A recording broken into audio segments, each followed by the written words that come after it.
समन्ता चक्रवालेषु अत्रा गच्छन्तु देवता सद्धम्मं मुनिराजस्य सुनन्तु सग्गमुक्कदं धम्मश्रवण कालो अयं भदन्ता धम्मश्रवण कालो अयं भदन्ता धम्मश्रवण कालो अयं भदन्ता नमो तस्से भगवतो अरहतो सम्मा सम्बुद्धस्से नमो तस्से भगवतो अरहतो सम्मा सम्बुद्धस्से नमो तस्से भगवतो अरहतो सम्मा सम्बुद्धस्से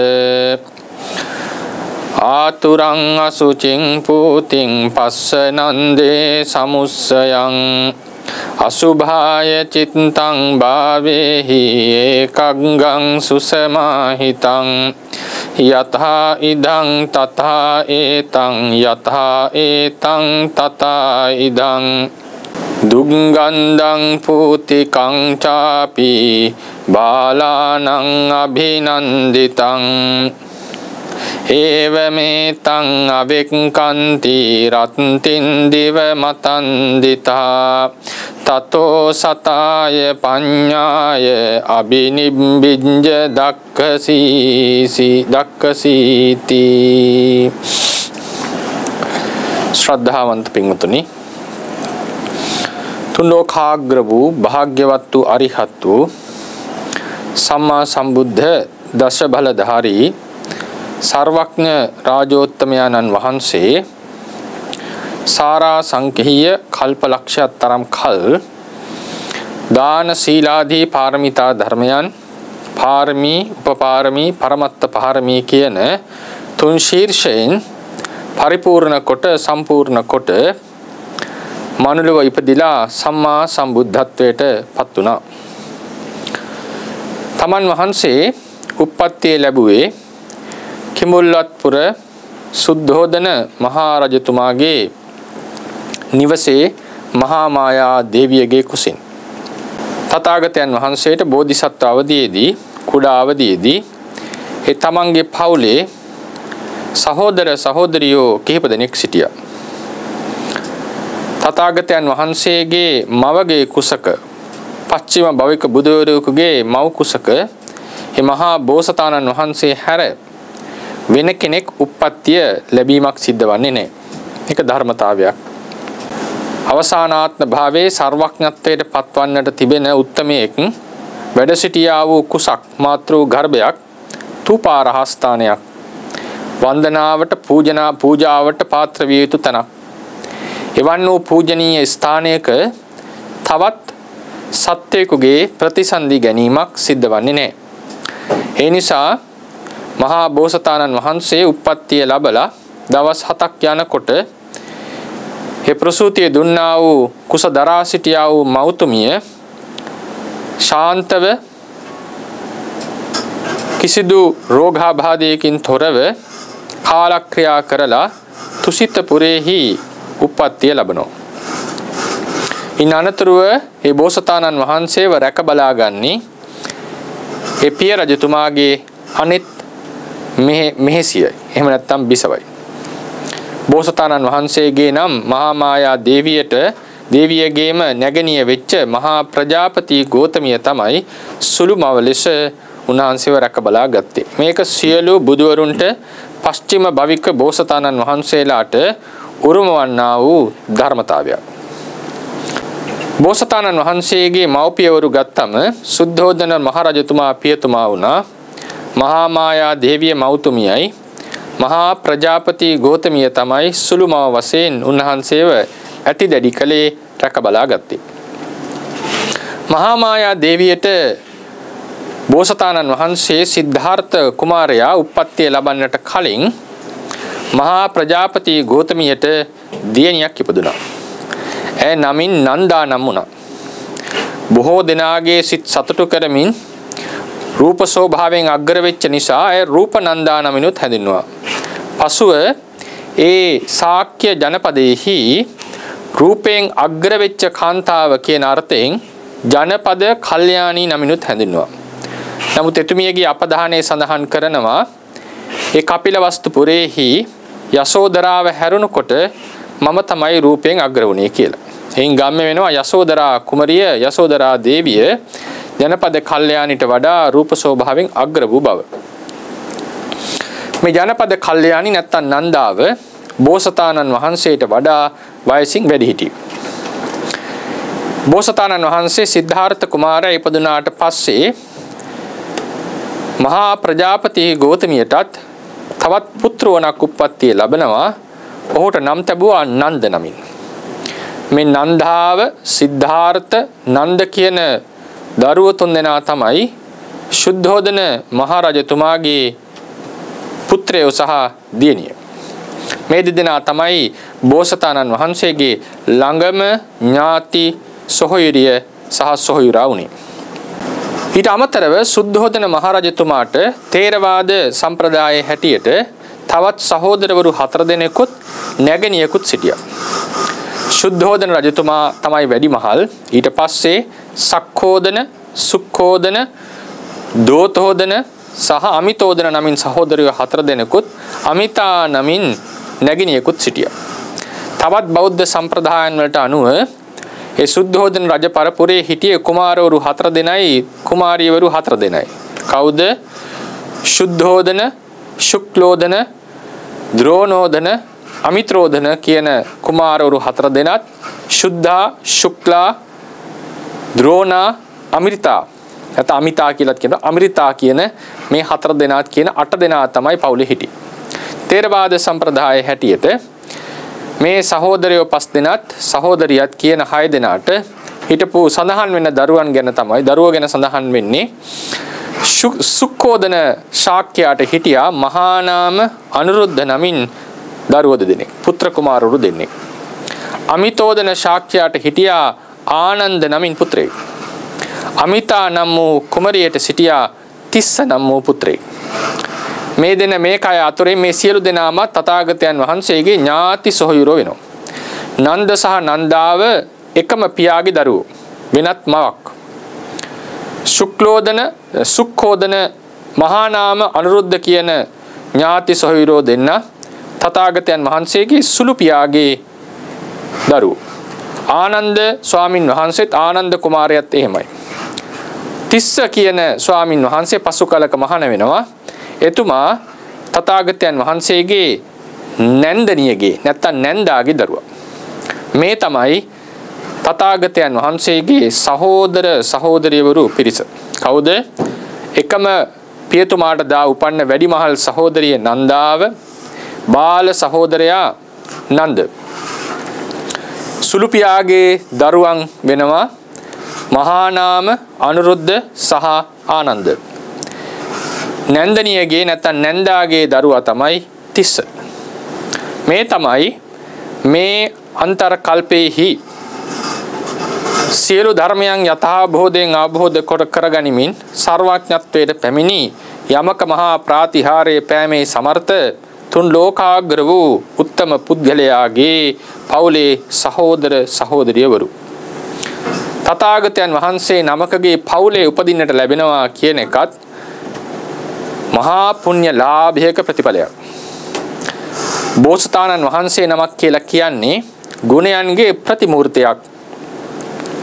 සාරාසංකේය කල්ප ලක්ෂ ගණන්, අටාසංකේය කල්ප ලක්ෂ ගණන්, සොළොසාසංකේය කල්ප ලක්ෂ ගණන් අන්‍ය සත්වයන්ට හිතාගත නොහැකි පරිද්දෙන් පාරමී ධර්මයන් සම්පූර්ණ කරලා ඒ පාරමී ධර්මයන්ගේ මස්තක ප්‍රාප්තියට පත් වෙනකොට බුදු වෙන ආත්ම භාවයේහි පස්චිම ආත්ම භාවයේහි උප්පත්තිය ලබන්නා වූ මහා බෝසතාණන් වහන්සේ ඥානෙන්, රූපයෙන්, හැකියාවෙන් සියලු දෙනා අභිභවා සිටිනවා. උන්වහන්සේගේ ප්‍රඥා මහිමය, ගුණවත්කම ගැන කතා කරන්නට දෙයක් නැහැ. පාරමිතා ධර්ම සම්පූර්ණ කරපු කාලයේ තිබිච්ච ගුණය ගැන, ඥානය ගැන හිතන කොටත් අවසානාත්ම භාවයේ අවබෝධ කරගත්තා වූ ධර්මයේ ගැඹීරත්වය ගැන හිතන කොටත්, දේශනා කෞශල්‍ය ගැන හිතන කොටත් තේරුම් ගන්නට පුළුවන් බෝධිසත්ව අවධියේ පටන් කෙතරම් ඥානවන්තයෙක් වෙන්නට ඇද්ද. සම්පූර්ණයෙන් වෙනස් ක්‍රමයකට ලෝකේ දකින්නට ඇති. ඒ වගේම ගුණ ධර්ම ඉතාම ඉහළ මට්ටමක තිබෙන්නට ඇති. තමන්ගේ ජීවිතයේ කිසිදු අඩුපාඩුවක් නොවන තරමින් පිළිවෙලකට සැදිච්ච ජීවිතයක් වෙන්නට ඇති. එවන් වූ සහෝදරයෙක් ඇසුරු කරන්නට ලැබෙනවා කියන එක කතරම්නම් පුණ්‍ය ලාභයක්ද? අපේ ජීවිතවල සහෝදර සහෝදරියන්ගෙන් අපට ලැබෙන ආభాසය කියන එක පුදුමාකාරයි. විශේෂයෙන්ම වැඩිමහල් සහෝදර සහෝදරියන් අනුකරණය කිරීමක් අපි අතින් නොදැනුවත්වම සිද්ධ වෙනවා. සාමාන්‍යයෙන් තමන්ගේ සහෝදරයා වැඩිමහල් සහෝදරයා තමයි කුඩා කාලේ වීරයෙක් වෙන්නේ. ඒ වගේම වැඩිමහල් සහෝදරියක් ඉන්නවා නම් ඇය තමයි මවට පස්සේ තමන් කිට්ටුවේම ඇසුරු කරන්නේ. බාල සහෝදර සහෝදරියන්ට පුදුමාකාර සෙනෙහසක් හිතේ ඇති වෙනවා. මේ විදිහ සහෝදර ප්‍රේමය සහෝදර බැඳීම කියන එක මහා පුදුමාකාර දෙයක්. ඒක දෙමව්පියන්ට තියෙනා වූ ආදරය බන්ධනයට පමණයි දෙවෙනි වන්නේ. ඒ සහෝදර ප්‍රේමය සහෝදර බැඳීම කියන එක. ඉතින් කල්පනා කරලා බලන්න, දෙවියන්ට දෙවි වෙන, බ්‍රහ්මයන්ට බ්‍රහ්ම වෙන, සක්‍රයා දාසත්වයට පමුණුවන, මාරයා පරාජය කිරීමට සමර්ථ මහා පුරුෂයාගේ සහෝදරයක් වීමට ලැබෙනවා කියන එක සංසාරේ මොනතරම් භාග්‍යයක්ද, මොනතරම් ප්‍රතිලාභයක්ද, මොනතරම් වාසනාවක්ද? අපේ බුද්ධ ශාසනයෙහි මේ වාසනාව ලබන්නට සමර්ථ වෙච්ච පිරිස තමයි මේ. කවුද? නන්දාව, නන්ද, අනුරුද්ධ, මහානාම, ආනන්ද සහ තිස්ස. සක්කෝදන ශාක්‍යයාට සහ දෝතෝදන ශාක්‍යයාට දරුවන් ඉන්නට ඇති. නමුත් අපේ ථේරවාද ග්‍රන්ථවල ඔවුන් ගැන සඳහනක් වන්නේ නැහැ. ඒ නිසා තථාගතයන් වහන්සේට හිටපු ඥාති සහෝදරවරු ගණන අපිට නිශ්චිතවම කියන්නට බෑ. අපිට සඳහන් වන්නේ මේ ප්‍රධානම සහෝදර සහෝදරියෝ කිහිප දෙනා පමණයි. බොහෝ දුරට සුද්ධෝදන ශාක්‍යයාට නම් ඊට වඩා දරුවෝ ඉන්නට නැතිව ඇති. නමුත් සක්කෝදන සහ ද්‍රෝණෝදන නැත්නම් දෝතෝදන කියන ඒ ශාක්‍ය කුමාරවරු දෙදෙනාට නම් දරුවන් ඉන්නට ඉඩ තියෙනවා. නමුත් ඒ ගැන වැඩි සඳහනක් නැහැ. කෙසේ වෙතත් මේ අපිට සඳහන් වෙන අපේ පොත්පත්වල සඳහන් වෙන මේ තථාගතයන් වහන්සේගේ සහෝදරියක් වන්නට තරම් භාග්‍යවන්ත වුණු මේ උත්තම පුද්ගලයන් පිළිබඳව අපි තොරතුරු දැනගෙන තිබීම වටිනවා. මුලින්ම කතා කරන්නට ඕනේ නන්දාව පිළිබඳව. ඊට ප්‍රථමයෙන් නන්ද කුමාරයාගේ කතාව විස්තර කරගෙන තිබීම වැදගත්. මොකද නන්ද සහ නන්දාව දෙදෙනාගේ ජීවිත එකිනෙකට සම්බන්ධයි.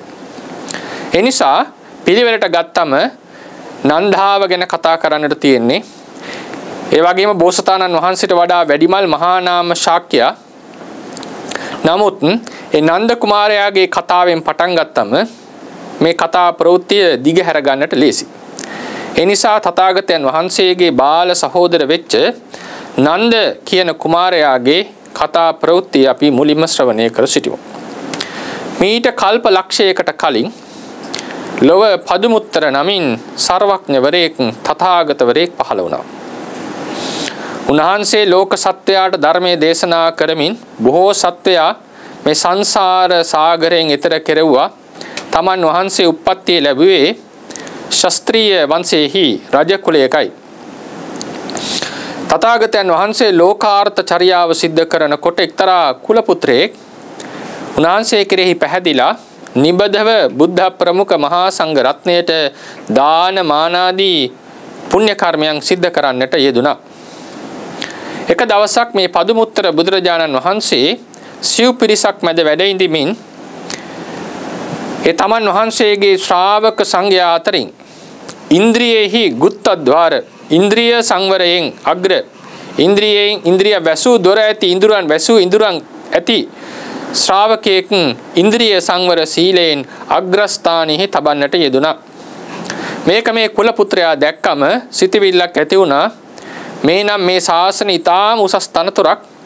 ඒ නිසා මමත් අනාගත බුද්ධ ශාසනයක ඉන්ද්‍රිය සංවරයෙන් අග්‍ර වෙච්ච භික්ෂුවක් වෙන්නට ඕනේ කියලා බුදුරජාණන් වහන්සේට මේ ප්‍රාර්ථනාව හිතේ දරාගෙන දාන ආදී පුණ්‍ය කර්ම සිද්ධ කරන්නට යෙදුණා.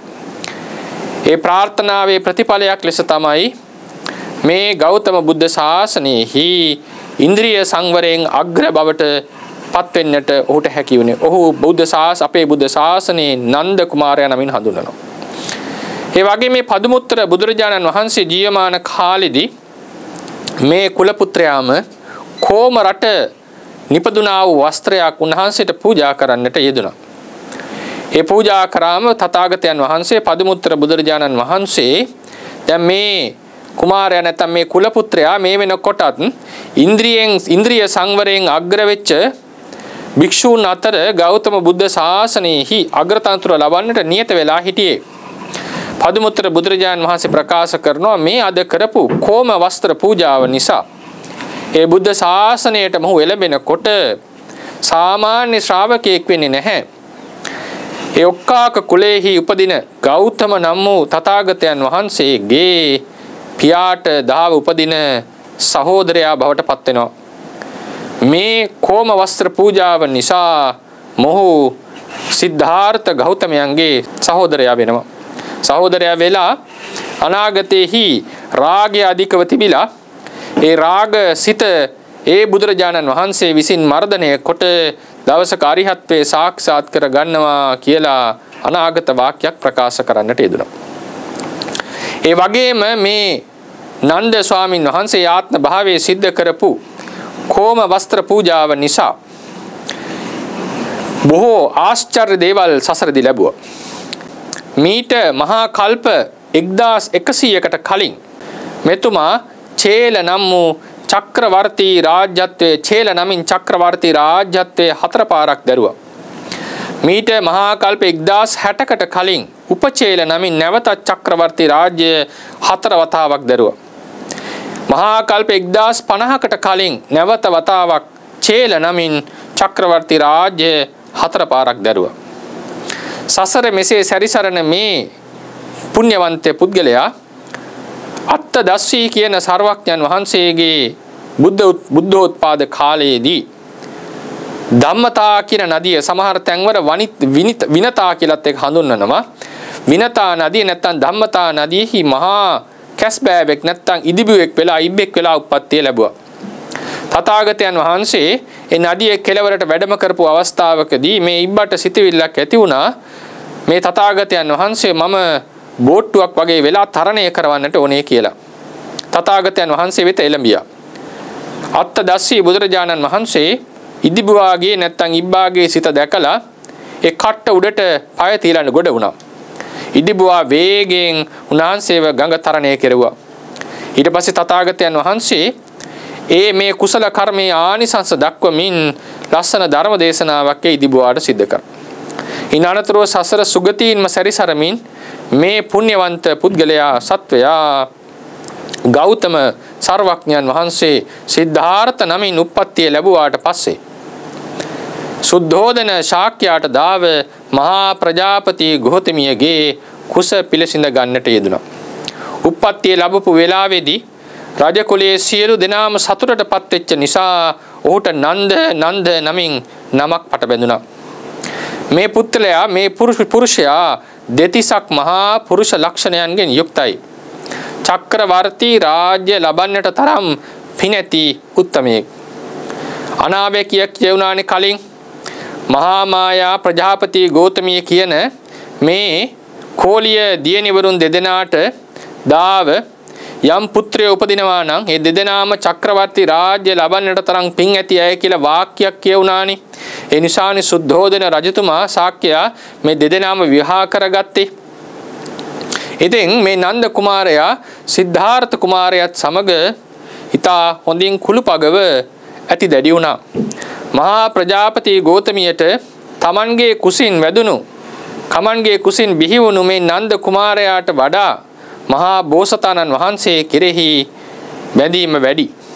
ඒ නිසා නන්ද කුමාරයාව කිරිමව්වරුන්ට බාර දීලා තමන්ගේ වැඩිමහල් නැගණියට උපන්නා වූ මේ පස්චිම භවික මහා බෝසතාණන් වහන්සේට තමන්ම කිරිපෙව්වා. තමන්ම ඇති දැඩි කරා. ඒකට හේතුව තමයි මේ කල්ප ලක්ෂයම මේ මහා ප්‍රජාපතිය සහ සිද්ධාර්ථ කුමාරයා අතර තිබිච්ච බන්ධනය සහ සිද්ධාර්ථ මහා බෝසතාණන් වහන්සේ සසරදී තමන්ගේ ඇස් ඉස් මස්ලේ පවාන්නයට දන් දෙමින් කරා වූ ලෝකාර්ථ චර්යාව නිසා මහා ප්‍රජාපතියගේ හිත තමන් වෙත යොමු වුණා.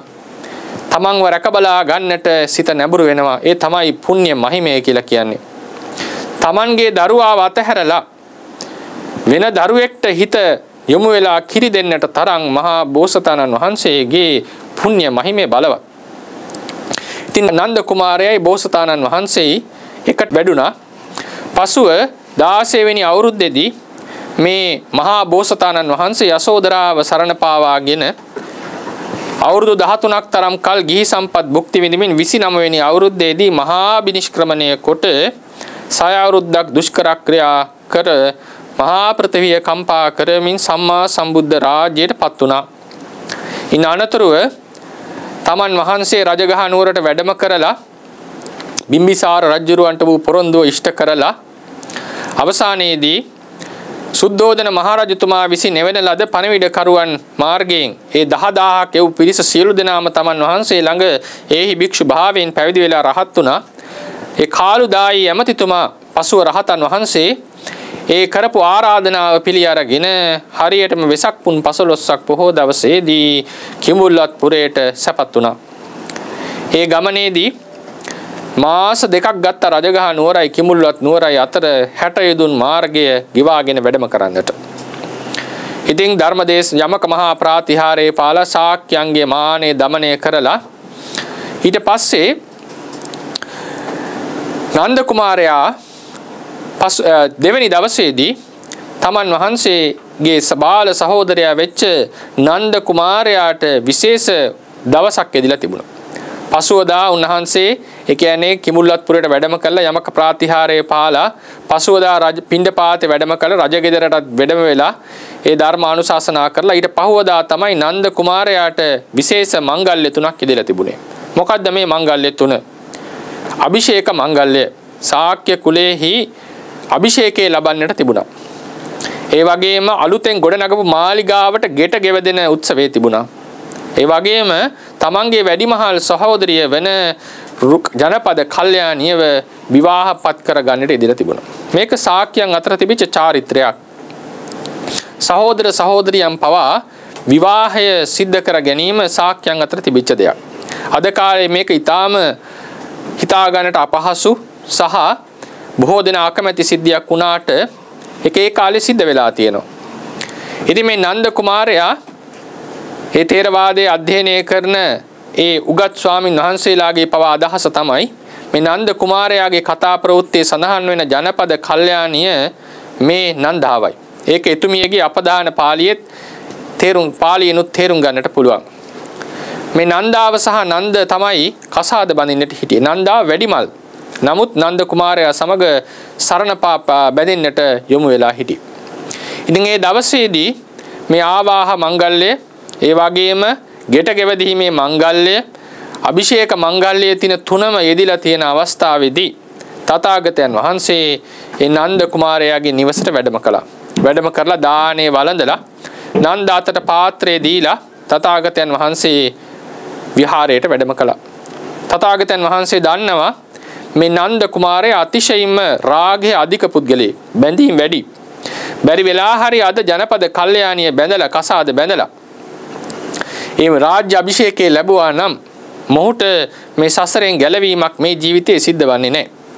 ඒ නිසා මේ අවස්ථාවේදීම මේ ගිහි බන්ධනයේ සිඳවන්නට ඕනේ කියන මහා කරුණාවෙන් තමන් වහන්සේ නන්ද අතට පාත්‍රය දීලා උන්වහන්සේ වැඩම කරා නිග්‍රෝධාරාමයට. උන්වහන්සේ එතනදී කිව්වේ නෑ මහාන වෙන්නට විවාහය නවත්තන්නට කියලා. මොකද එහෙම වුණා නම් ලොකු ගැටලුවක් කලබලයක් සිද්ධ වෙනවා. ඉතින් නන්ද කුමාරයාත් වැඩිමහල් සහෝදරයාට තියෙන ගෞරවය නිසා පාත්‍රය ගන්න කියන්නට බෑ. වෙන කෙනෙක්ට දෙන්නටත් බෑ. Tamanට දීපු පාත්‍රය අරගෙන පිටිපස්සෙන් ගියා. උන්වහන්සේ එතුමා කල්පනා කරා පඩිපෙළ උඩදී හරි ගනි. පඩිපෙළ පාමුලදී බුදුරජාණන් වහන්සේ ගනි. නැත්තම් ගේට්ටුව ළඟදී හරි ගනි. මෙහෙම කල්පනා කර කර ගියාට බුදුරජාණන් වහන්සේ දිගින් දිගටම වැඩියා. ඒ වෙලාවේදී ජනපද කල්යාණිය උඩුමහල් තලයේ ඉඳලා හිස සෝදගෙන හිටියේ. ඒ වතුර බින්දු වැగిරෙමින් කෙොණ්ඩෙන් වතුර බින්දු වැදිමින්ම තථාගතයන් වහන්සේ පසුපස්සේ නන්ද කුමාරයා වඩිනවා දැකලා කිව්වා ආර්යාවෙනි වැඩි වෙලා ගන්න නැතු ඉක්මනට එන්නට ඒ කියලා. මේ වෙලාවේ නන්ද කුමාරයාට ඒකට ප්‍රතිවචන දෙන්නට බැරි වුණා. හරියට එතුමිය දිහා බලන්නටත් හරියමන් විදිහට හැකියාව ලැබුණේ. නමුත් ඒ වචනය හොඳට හිතට කා වැදුණා. ඉතින් නන්ද කුමාරයා බුදුරජාණන් වහන්සේ පස්සෙන්ම ගියා නීග්‍රෝධාරාමයේ දක්වාම ගියා. මේ තමයි වැඩිහිටි වැඩිමල් සහෝදරයාට තිබිච්ච ගෞරවය. ඒක කල්පනා කරන්න බෝසතාණන් වහන්සේගේ තිබිච්ච පුණ්‍ය මහිමය. ඒ ගිහිල්ලා නීග්‍රෝධාරාමේදී බුදුරජාණන් වහන්සේ නන්දගෙන් අහනවා නන්ද කුමාරයාගෙන් අහනවා නන්දය පැවිදි වෙන්නට කැමතිද? මේ බලන්න මේ අවස්ථාව ගැන. කෙනෙක්ගේ විවාහ පත්තන දවස, රාජ අභිෂේකය ලබන්න තියෙන දවස, අලුතෙන් හදපු මාලිගාවට පිවිසෙන්නට තියෙන දවස වගේ ඊටාම සුවිශේෂී දවසක මේ වගේ ප්‍රශ්නයක් අහනවා කියන එක හිතා ගන්නට බෑනේ. අපි නම් අහන්න යන්නේ නැහැ. අහුවොත් ඒක ප්‍රශ්නේ අහපු කෙනා හිතන්න පුළුවන් මේ ස්වාමීන් වහන්සේට මොනවා හරි වෙලාද? වගක්තුවක් නැද්ද? තේරෙන්නේ නැද්ද? ආදී ලෙසට හිතෙන්නට පුළුවන්. නමුත් බුදුරජාණන් වහන්සේ මේ ප්‍රශ්නේ අහුවා. මොකද උන්වහන්සේ දන්නවා නන්දට බෑ කියන්නට බෑ. හේතුව සහෝදර ගෞරවය, ශාස්ත්‍රීය ගෞරවය. කින් ගම්‍ය වෙනවා බුදුරජාණන් වහන්සේගේ තිබිච්ච පෞරුෂය. උන්වහන්සේ නන්ද කුමාරයාගෙන් මේ ප්‍රශ්නේ අහනකොට නන්ද කුමාරයාට බෑ කියන්නට බැරිව ස්වාමීනි හොඳමයි කියලා උත්තරේ දෙනවා. මේ සංසිද්ධිය ටිකක් කල්පනා කරලා බලන්න. කසාදය බඳින්න යන දවසක අපි ගිහිල්ලා මෙහෙම ප්‍රශ්නයක් මනමාලයාගෙන් ඇහුවොත් කහන්නට අපිට හිතෙන්නේ නැහැ. මොකද ඒකට ලැබෙන උත්තරේත් අපි දන්නවා. ඒකෙන් සිද්ධ වෙන තියෙන ප්‍රශ්නෙත් අපි දන්නවා. නමුත් බෝසත් බුදුරජාණන් වහන්සේට මේ ප්‍රශ්නේ අහන්නට පුළුවන් වුණ හේතුව උන්වහන්සේ දන්නවා තමන් කෙරෙහි තියෙන ගෞරවය උඩ නන්ද කුමාරයාට බැහැ කියන්නට බැරි වෙන බව. අපිට සමහරලාට අපේ ගුරුවරු යමක් කිව්වොත් එහෙම කරන්නට කියලා අපිට බැහැ කියන්නට අපි ඒක කරනවා. ඒ තමයි ගුරු ගෞරවය. දෙමාපියෝ කිව්වම, සමහර වෙලාවට වැඩිහිටි කෙනෙක් කිව්වම, ස්වාමින් වහන්සේ කෙනෙක් කිව්වම අපි කියනවා ස්වාමීනි ඔබ වහන්සේ කියන නිසා මම මේක කරනවා. සමහරට අකමැත්තෙන් පවා අපි මේ දේවල් කරනවා. ඔබ වහන්සේ කියන නිසා මම මේක කරනවා. මොකද බැහැ කියන්නට බැරි නිසා. එහෙම අවස්ථා වුණ තරම් අපිට එනවා. නමුත් මේ කල්පනා කරලා බලන්න මේ නිකං සුළුපටු අවස්ථාවක් නෙවෙයි. තමන් විවාහ වෙන්නට යන්නේ. දැන් සියල්ල සූදානම්. තමන් රාජ අභිෂේකයේ ලබන්න රටක් බාර ගන්නට යන්නේ. තමන් අලුතෙන් ඉදි කරපු මාලිගාවට ගෙවෙදෙන්නට යන්නේ. මේ වගේ ජීවිතේ වෙනස් කරන සුවිශේෂී සම්දිස්ථානයකදී උනත් ඒ අවස්ථාවේදී පවා බුදුරජාණන් වහන්සේට බැහැ කියන්නට බැරි වුණා නන්දට. මේ තමයි තථාගතයන් වහන්සේගේ තිබිච්ච ආශ්චර්ය. උන්වහන්සේගේ තිබිච්ච පෞරුෂය. උන්වහන්සේගේ තිබිච්ච පුණ්‍ය මහිමය, පුණ්‍ය තේජස. ඒ තේජසට බැහැ කියන්නට බැරි වුණා මේ නන්ද කුමාරයාට. වැඩිමහල් සහෝදරයා නිසා තිබිච්ච ගෞරවය ගිහි කාලයේදී පවා මේ නන්ද කුමාරයා දන්නව ඇති බෝසතාණන් වහන්සේ කියන්නේ කවුද? කොතරම් ශ්‍රේෂ්ඨ පුද්ගලයෙක්ද? ඒ වගේම යමක ප්‍රාතිහාර්යය දවස් කිහිපයකට කලින් දුටුවා. තමන්ගේ පිය රජතුමා මාර්ගඵලලාභී වෙලා දක්වන භක්තිය ශ්‍රද්ධාව දුටුවා. ශාක්‍ය වංශයේ බබළුවන ශාක්‍යයන්ගේ උත්තම පුරුෂයා බව දන්නවා. මේ සියලු කටයුතු සියලු කරුණු කාරණා එකතු වෙනකොට නන්ද කුමාරයාට තමන්ගේ ජීවිතයේහි විවාහය අභිෂේකය ගෙට ගෙවිදීම කියන මේ කරුණු තුනම එදිලා තිබිච්ච දවසේදී පැවිදි වෙන්නට අහපු වෙලාවේ බෑ කියන්නට බැරුව හා කියලා උත්තරයක් දෙනවා. මේක කල්පනා කරන්න හොඳට මේ සිදුවීම මහා ආශ්චර්යයක්. මේ තියෙන්නේ බුදුරජාණන් වහන්සේගේ තථාගතයන් වහන්සේගේ ආශ්චර්ය ප්‍රකට වන්නා උතනක්. ඊට පස්සේ මොකද කරේ? නන්දව මහාන කරා. ශාක්‍ය කුලය ඇතුලේ මොනතරම් කලබලයක් ඇති වෙන්නට ඇද්ද? සමහර කෙනෙක් තථාගතයන් වහන්සේට බනින්නට ඇති. අමනාප වෙන්නට ඇති. මොකද්ද මේ කරේ කියලා. ජනපද කල්යාණීට පවා ලොකු දුකක් ඇති වෙන්නට ඇති. නමුත් ඒ තථාගතයන් වහන්සේ කෙරෙහි තියෙන ගෞරවය නිසා කවුරුත් වචනයක්වත් උන්වහන්සේට කිව්වේ නැහැ. සුද්ධෝදන රජතුමාවත් ඇවිල්ලා කිව්වේ නැහැ. ස්වාමීනි ඔබ වහන්සේ අබනිෂ්ක්‍රමණය කරා දැන් නන්දවත් ගත්ත නේද කියලා වචනයක්වත් කිව්වේ නැහැ. ඒ තමයි තථාගතයන් වහන්සේ කෙරෙහි තිබිච්ච ගෞරවය, ඒ ගෞරවය නිකන් ඇති වෙච්ච එකක් නෙවෙයි. උන්වහන්සේගේ පෞරුෂය. ඒ තමයි මහා පුරුෂයෙක් කියලා අපි කියන්නේ. ඉතින් ඊට පස්සේ දැන් මේ නන්ද කුමාරයා, නන්ද ස්වාමින් වහන්සේ තථාගතයන් වහන්සේ ළඟ මහාන වුණා. නමුත් මහානදම් පුරනකොට නිතරම ජනපද කල්යාණී කියපු කතාව මතක් වෙනවා. හරියට ළඟට ඇවිල්ලා කතා කරනවා වගේ පේනවා. ඉතින් ටිකක් පැත්තකට තනි පංගලෙම ඉන්නට ඕනේ කියලා යන්න යනකොට වනයක් ගාවට, පඳුරක් ගාවට යනකොට බුදුරජාණන් වහන්සේ වැඩම කර ඉන්නා වගේ දැනෙනවා. මහා ලෝක දෙකක් අතර මේ නන්ද ස්වාමීන් වහන්සේ හිර වුණා. සිවුරු ඇරලා යන්නට බෑ. තථාගත ගෞරවය නිසා, වැඩිමහල් සහෝදරයා කෙරෙහි තියෙන ගෞරවය, පක්ෂපාතීත්වය නිසා. නමුත් හිත එකඟ කරගන්නට බෑ ජනපද කල්යාණිය කෙරෙහි තිබිච්ච බැඳීම නිසා.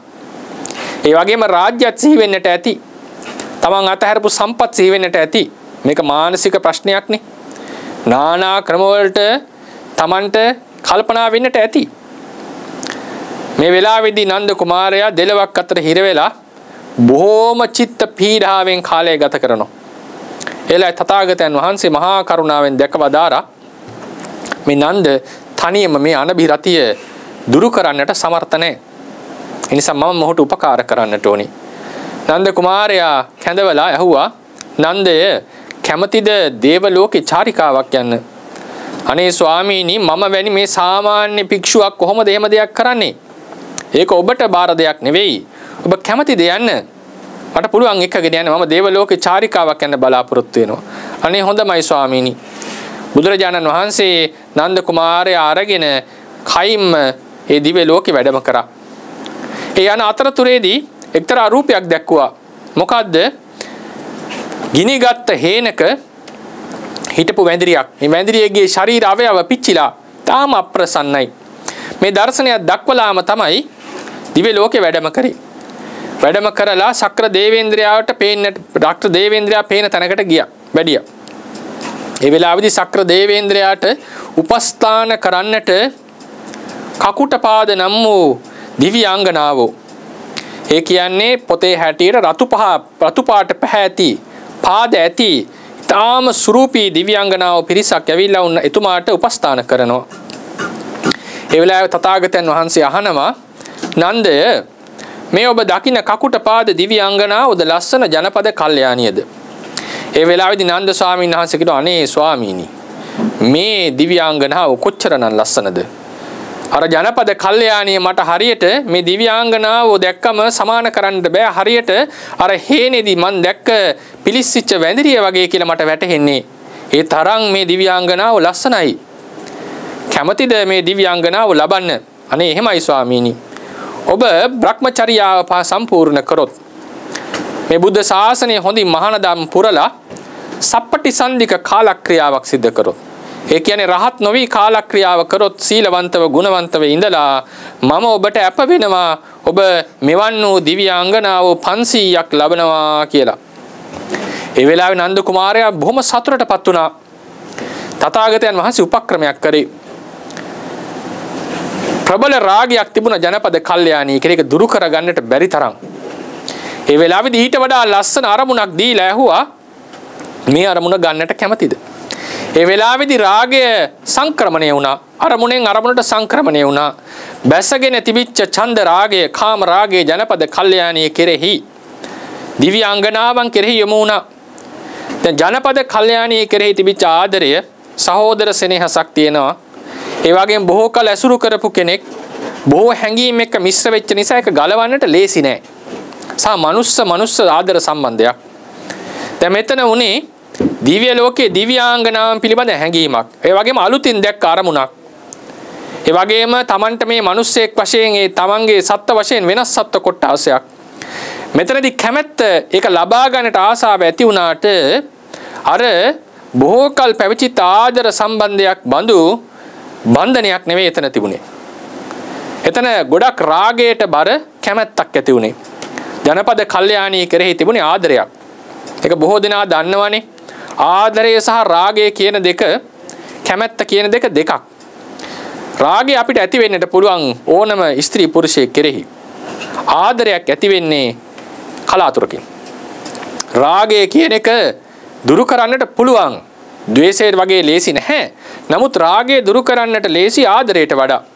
ආදරය කියන එක එහෙම නෙවෙයි. සම්මස්නහර විදගෙන තියෙන දෙයක්. ඒක දුරු කරන්නට හරි අමාරුයි. ආදරය ඇති කල්හි අනිත් කෙනාගේ අඩුපාඩු පවා අප ඉවසනවා. බොහෝ කල් ඔහු ඇය සමග වාසය කරන්නට පුළුවන් වෙනවා. මේ තමයි ආදරයේ ස්වභාවය. ඒක ගැඹුරු වැඩි. ඒක දුරු කරගන්නට අමාරුයි. ඒ නිසා මේ ජනපද කල්යාණී කෙරෙහි තිබිච්ච ආදරය ටිකක් සම්පූර්ණයෙන් දුරු වුණා නෙවෙයි. යටපත් කරලා ඊට වඩා අතිශයින්ම ලස්සන රූපයක් කෙරෙහි රාගයක් බුදුරජාණන් වහන්සේ යොමු ඇති කෙරුවා. ඒක කරේ අර ආදරය ටිකක් අඩු කරගන්නට. දැන් උන්වහන්සේ දන්නවා දැන් නන්දට පුළුවන් හරි මාර්ගයේ යෙදුනොත් ධර්ම මාර්ගයේ ගමන් කරන්නට. මේක ප්‍රහාණයක් නෙවෙයි. මේක ආරම්මණය මාරු කිරීමක්. රාගාරම්මණය මාරු කරා. ජනපද කල්යාණී කෙරෙහි තිබිච්ච රාගයේ වෙනුවට දිව්‍යාංගනාවෝ කෙරෙහි රාගයක් අලුතෙන් ඇති කරා. ජනපද කල්යාණී කෙරෙහි තිබුණේ රාග මිශ්‍රිත ආදරයක්. දිව්‍යාංගනාවෝ කෙරෙහි කැමැත්තක් ඇති කරගත්තා. ඊට පස්සේ ඔන්න ආපහු මනුලොවට වැඩම කරලා දැන් නන්ද ස්වාමින් වහන්සේ තාම හොඳින් සීලාදී ගුණධර්ම පූර්ණය කරනවා ඊළඟ ආත්ම භාවයේදී අර ලස්සන වූ දිව්‍ය රූප ලබන්නට. ඒ වෙලාවේදී බුදුරජාණන් වහන්සේ තව වැඩක් සිද්ධ කළා. උන්වහන්සේ භික්ෂු වහන්සේලා නමක් කිහිපයක් කැඳවලා කීවා මහණෙනි මේ නන්ද ස්ථවිරයන් වහන්සේ ළඟට ගිහිල්ලා මෙහෙම කියන්න. මේ නන්ද ස්ථවිරයෝ ඊළඟ ආත්මේ දිව්‍යාංගනාවෝ ලබන්න බලාපොරොත්තු වෙන මහානදම් පුරනවානේ. හරියට පඩියක් බලාපොරොත්තුෙන් බැල මෙහෙවර කරන කෙනෙක් වගේනේ, රැකියාවක් කරන කෙනෙක් වගේනේ.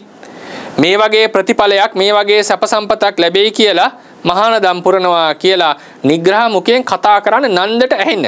නන්දට කෙලිම කියන්නට එපා. ඔවුනොවුන් කතා කරගන්න නන්දට මේක ඇහෙන විදිහට. මෙහෙම සිද්ධ කරනකොට නන්ද ස්වාමීන් වහන්සේට මේක ශ්‍රවණය වුණා. ලොකු සංවේගයක් ඇති වුණා. මේ මට නේද මේ කියන්නේ? මං ගැන නේද මේ කියන්නේ? මොන ලැජ්ජාවක්ද කියලා උන්වහන්සේ හරියට විදර්ශනා භාවනා ප්‍රගුණ කළා. ඊට පස්සේ මොකද වුනේ? හිත ධර්ම මාර්ගයට වැටුණා. නොබෝ කලකින්ම අරිහත්ත්වය සාක්ෂාත් කරන්නට යෙදුණා.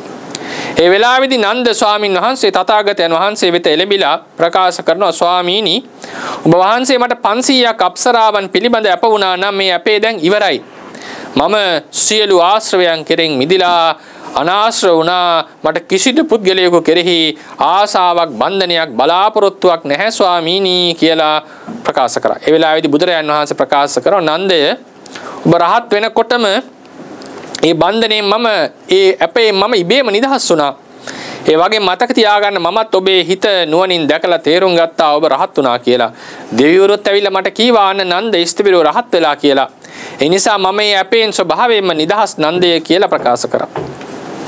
ඒ වගේම පසු කාලයකදී බුදුරජාණන් වහන්සේ ඒත ද්‍රග්ගේ ලබා දෙනකොට දේශනා කරනවා ඒත දග්ගම් භික්කවේ මම ශාවකානං භික්ඛූනං ඉන්ද්‍රියේ ගුත්තද්වාරාණං යදිදං නන්දෝ කියලා ඉන්ද්‍රියේසු ගුත්තද්වාරාණං යදිදං නන්දෝ කියලා මේ නන්ද ස්වාමීන් වහන්සේ ඉන්ද්‍රිය සංවරයෙන් යුක්ත භික්ෂූන් වහන්සේලා අතරින් අග්‍රයි කියලා අග්‍රස්ථානයක් ලබා දුන්නා. ඒ වගේ මේක අවස්ථාවකදී තථාගතයන් වහන්සේ දේශනා කරනවා කුල පුත්තෝති භික්ඛවේ නන්දං සම්මා වදමානෝ වදෙය්‍ය බලවාති භික්ඛවේ නන්දං සම්මා වදමානෝ වදෙය්‍ය පාසාදිකෝති භික්ඛවේ නන්දං සම්මා වදමානෝ වදෙය්‍ය තිබ්බරාගෝති භික්ඛවේ නන්දං සම්මා වදමානෝ වදෙය්‍ය. මහණෙනි මේ නන්දව හඳුන්වනවා නම් නියමාකාරයෙන් හඳුන්වන්නට තියෙන වචන 4ක් තියෙනවා. කුල පුත්‍රයෙක් ඊටාම උසස් කුලයකින් පැවිදි වෙච්ච කෙනෙක්. බලවා මේ නන්ද කියන්නේ ශරීර ශක්තියෙන් අනුන කෙනෙක්, ශක්තිවන්තයෙක්, බල සම්පන්නෙක්. පාසාදිකෝ මේ නන්ද කියන්නේ අතිශයින්ම රූපවත් කෙනෙක්, ආකර්ශනීය කෙනෙක්. තිබ්බ රාගෝ මේ නන්ද කියන්නේ ඊටාම තියුණු රාගයත් ආසාවල් ඇත්තෙක්. මහණෙනි මේ නන්ද මේ සියලු ගුණාංගයන්ගෙන් නැත්තම් සියලු ගති ගුණ වලින් පරිපූර්ණයි. මොනවද? කුලයෙන් ඉහළයි, ශරීර ශක්තියෙන් ඉහළයි, වර්ණවත් භවෙන් ලස්සනින් ආකර්ශනීයයි. ඒ වගේම අධික රාගයක් තියෙන කෙනෙක්. මේ සියලු කරුණු එකතු වෙච්ච තැන ඇති වෙන චරිතය රාගාධික චරිතයක්. වෙන අය පව ආකර්ෂණය කරන්නට සමර්ථ චරිතයක්. ඒ රාගයට ගින්දරට දර දාන්න වගේ ඒ රාගයේ වැඩෙන්නට හේතු සාධක තමයි මේ නන්ද ගාව තියෙන්නේ. මේ නන්ද ගාව තියෙන්නේ ඒ සියලු දේවල්. එසේ ඇති කල්හි මේ නන්ද මේ බ්‍රහ්මචර්යාව සම්පූර්ණ කරන්නේ කරුණු කීපයක් මත. මේ නන්ද කෙරෙහි තියෙනවා ඉතා ඉහළ ඉන්ද්‍රිය සංවරයක්. ජාගරියානු යෝගය. ඒ කියන්නේ නිදි වරමින් භාවනා කරන කෙනෙක්. භෝජනයේ මාත්‍රාඤ්‍යතාවය පමණ දැන දානේ වළඳන කෙනෙක්. චතු සම්පජඤ්ඤ ප්‍රඥාව. මේ කියන ගුණාංග 4 මේ නන්ද කෙරෙහි ඉතා ගැඹුරින් ස්ථාවරව පිහිටලා තියෙන නිසාම තමයි මොහුට පුළුවන් වුණේ මේ බ්‍රහ්මචර්යාව සම්පූර්ණ කරන්න. එහෙම නැති වුණා නම් මේ කියන ගති එකතු වෙච්ච තැන ඔහුට පහසුවෙන් මේ බඹසර හැසිරෙන්නට බෑ. මාර්ගඵල අධිගමනය කරගන්නට බෑ. බලන්න මේ බුදුරජාණන් වහන්සේගේ සහෝදරයාට ඇති වෙච්ච දේ. පසු උන්වහන්සේ සියලු කෙලෙස් නසා රහත් වුණා. තමන් වහන්සේ තාම ඉහළ ඉන්ද්‍රිය සංවරයකින් යුක්තයි. ඒකට හේතුවක් තිබුණා. නන්ද ස්වාමීන් වහන්සේ කල්පනා කරනවා මම මේ බුද්ධ ශාසනයෙහි මහා නිග්‍රහයකට පාත්‍ර වෙච්ච කෙනෙක්. දිව්‍ය අපසාරාව ලබන්නට කියලා මහාන ධර්ම පුරපු කෙනෙක්. භික්ෂූන් අතරින් නිග්‍රහයට පාත්‍ර වෙච්ච කෙනෙක්. ඒක පොතේ පවා ලියවිලා තියෙනවානේ සූත්‍රවල පවා. ඒ නිසා මම මේ විපතටපත් උනේ ඉන්ද්‍රිය අසංවර වෙච්ච නිසා. ඒ නිසා මම දැඩි ලෙස ඉන්ද්‍රිය සංවර කරගන්නට ඕනේ කියලා උන්වහන්සේ ඉන්ද්‍රිය සංවරය අනිත් භික්ෂූන්ට වඩා 100,000 ගුණයෙන් ගැඹුරු කළා. ඒ වගේම සසර පාරමිතා පුරාගෙනත් ආවේ ඉන්ද්‍රිය සංවරයෙන් අග්‍ර භික්ෂුවක් වෙන්නට. ඒ නිසාත් ඒ පාරමී පුණ්‍ය සම්භාරයත් හේතු වුණා. ඒ වගේම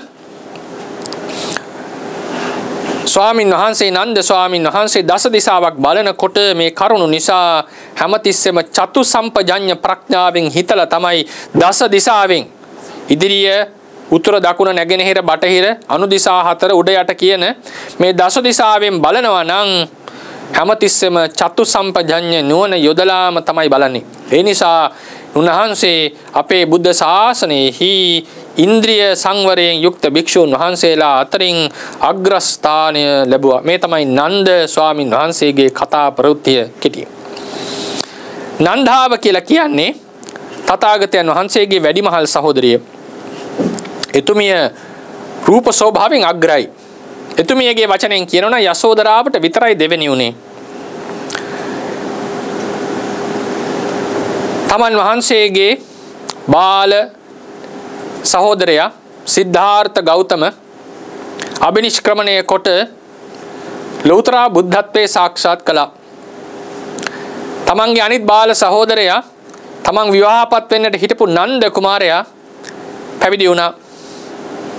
ඒ වගේම සිද්ධාර්ථ කුමාරයාගේ පුත්‍රයා වන රාහුල කුමාරයා පැවිදි වුණා.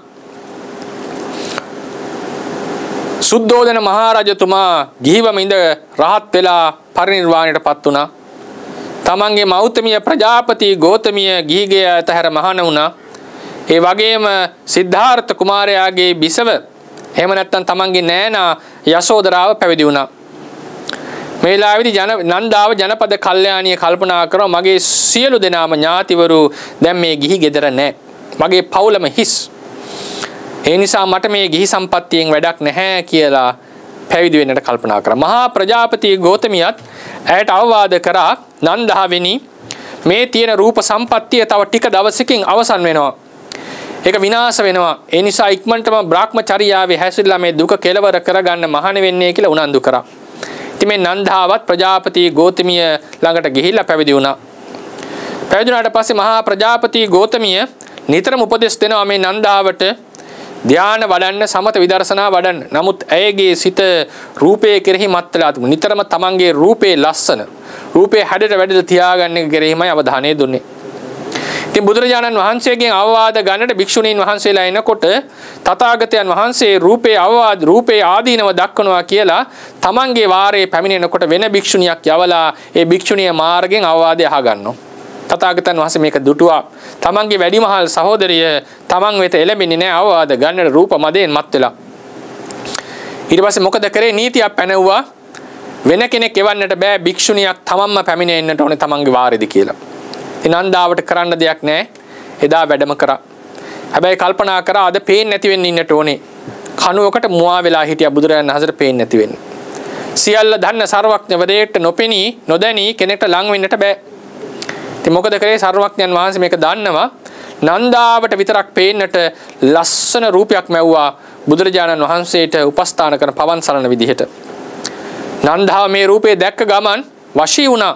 කල්පනා කරා මගේ නෙත් දෙක වාසනාවන්තයි නේද මේ වගේ රූපයක් බලන්නට තරම්. පුදුම ආසාවක් ඇති වුණා. ඒ රූපයක කතා කරා, ඒ රූපයත් කතා කරා. බුදුරජාණන් වහන්සේ 이르දියෙන් මවපු රූපයක්. ඊට පස්සේ මේ රූපේ ටික ටික දුර්වල වෙන්න පටන් ගත්තා. ඒ වෙලාවේදී කිව්වා, ඒ වෙලාවේදී මේ රූපේ කියන මාව උකුලට ගන්න ඔබගේ කියලා. ඉතින් නන්දාව ඇය උකුලට අරගත්තා. අරගෙන ඉන්නකොට එක වෙලාවෙම එක පාරම මකුළුවෙක් ඇවිල්ලා මේ ඔළුවට වැටුණා, නළලට වැටුණා. එතන පිලකාවක් වගේ ගෙඩියක් හටගත්තා. ඒක පැලිලා සරව ගලන්නට වුණා. ඊට පස්සේ මුළු ශරීරයම කුණු හවෙන දුගඳ හමන්නට පටන් ගත්තා. ඉදිමෙන්නට වුණා. ශරීරය පුපුරලා ගියා. බොහොම අප්‍රසන්න භාවයක් ඇති වුණා. නන්දාවට මේක අස්පනා පිටම මේ තරම් දිව්‍යමය ලස්සන ශරීරයක් මේ විදිහට පරිවර්තනය වුණා නේද කියන හිතවිල්ල ඇති වෙලා මේ ශරීර කූඩුව පිළිබඳව ලොකු කලකිරීමක් ඇතුමියට ඇති වුණා. ඒ වෙලාවේ තමයි තථාගතයන් වහන්සේ මම මාතෘකා වශයෙන් තබූ ගාථාව දේශනා කරේ. ආතුරං අසුචින් පූතින් පස්ස නන්දේ සමුස්සයං අසුභාය චිත්තං භාවේහි ඒකග්ගං සුසමාහිතං. නන්දාවිනි ආතුරං මේ ලෙඩ වෙන අසුචින් මේ අපිරිසුදු වෙච්ච පූතින් අපිරිසුදු දේවල් ගලන මේ ශරීරය දිහා බලන්න. අසුභාය චිත්තං භාවේහි අසුභේහි සිත යොදන්න. ඒකග්ගං සුසමාහිතං සමාහිත වූ චිත්තයෙන් අසුභයම නැවත නැවත මේ රූපකාරය කෙරෙහි වඩන්න. යතා ඉදං තතා ඒතං යතා ඒතං තතා ඉදං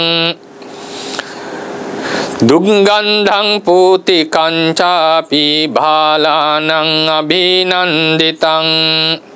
යම්සේ යථා ඉදං තථා ඒතං යම්සේ නුඹගේ මේ ශරීරයේ වගේම තමයි මේ විනාශ වෙච්ච ශරීරයත්.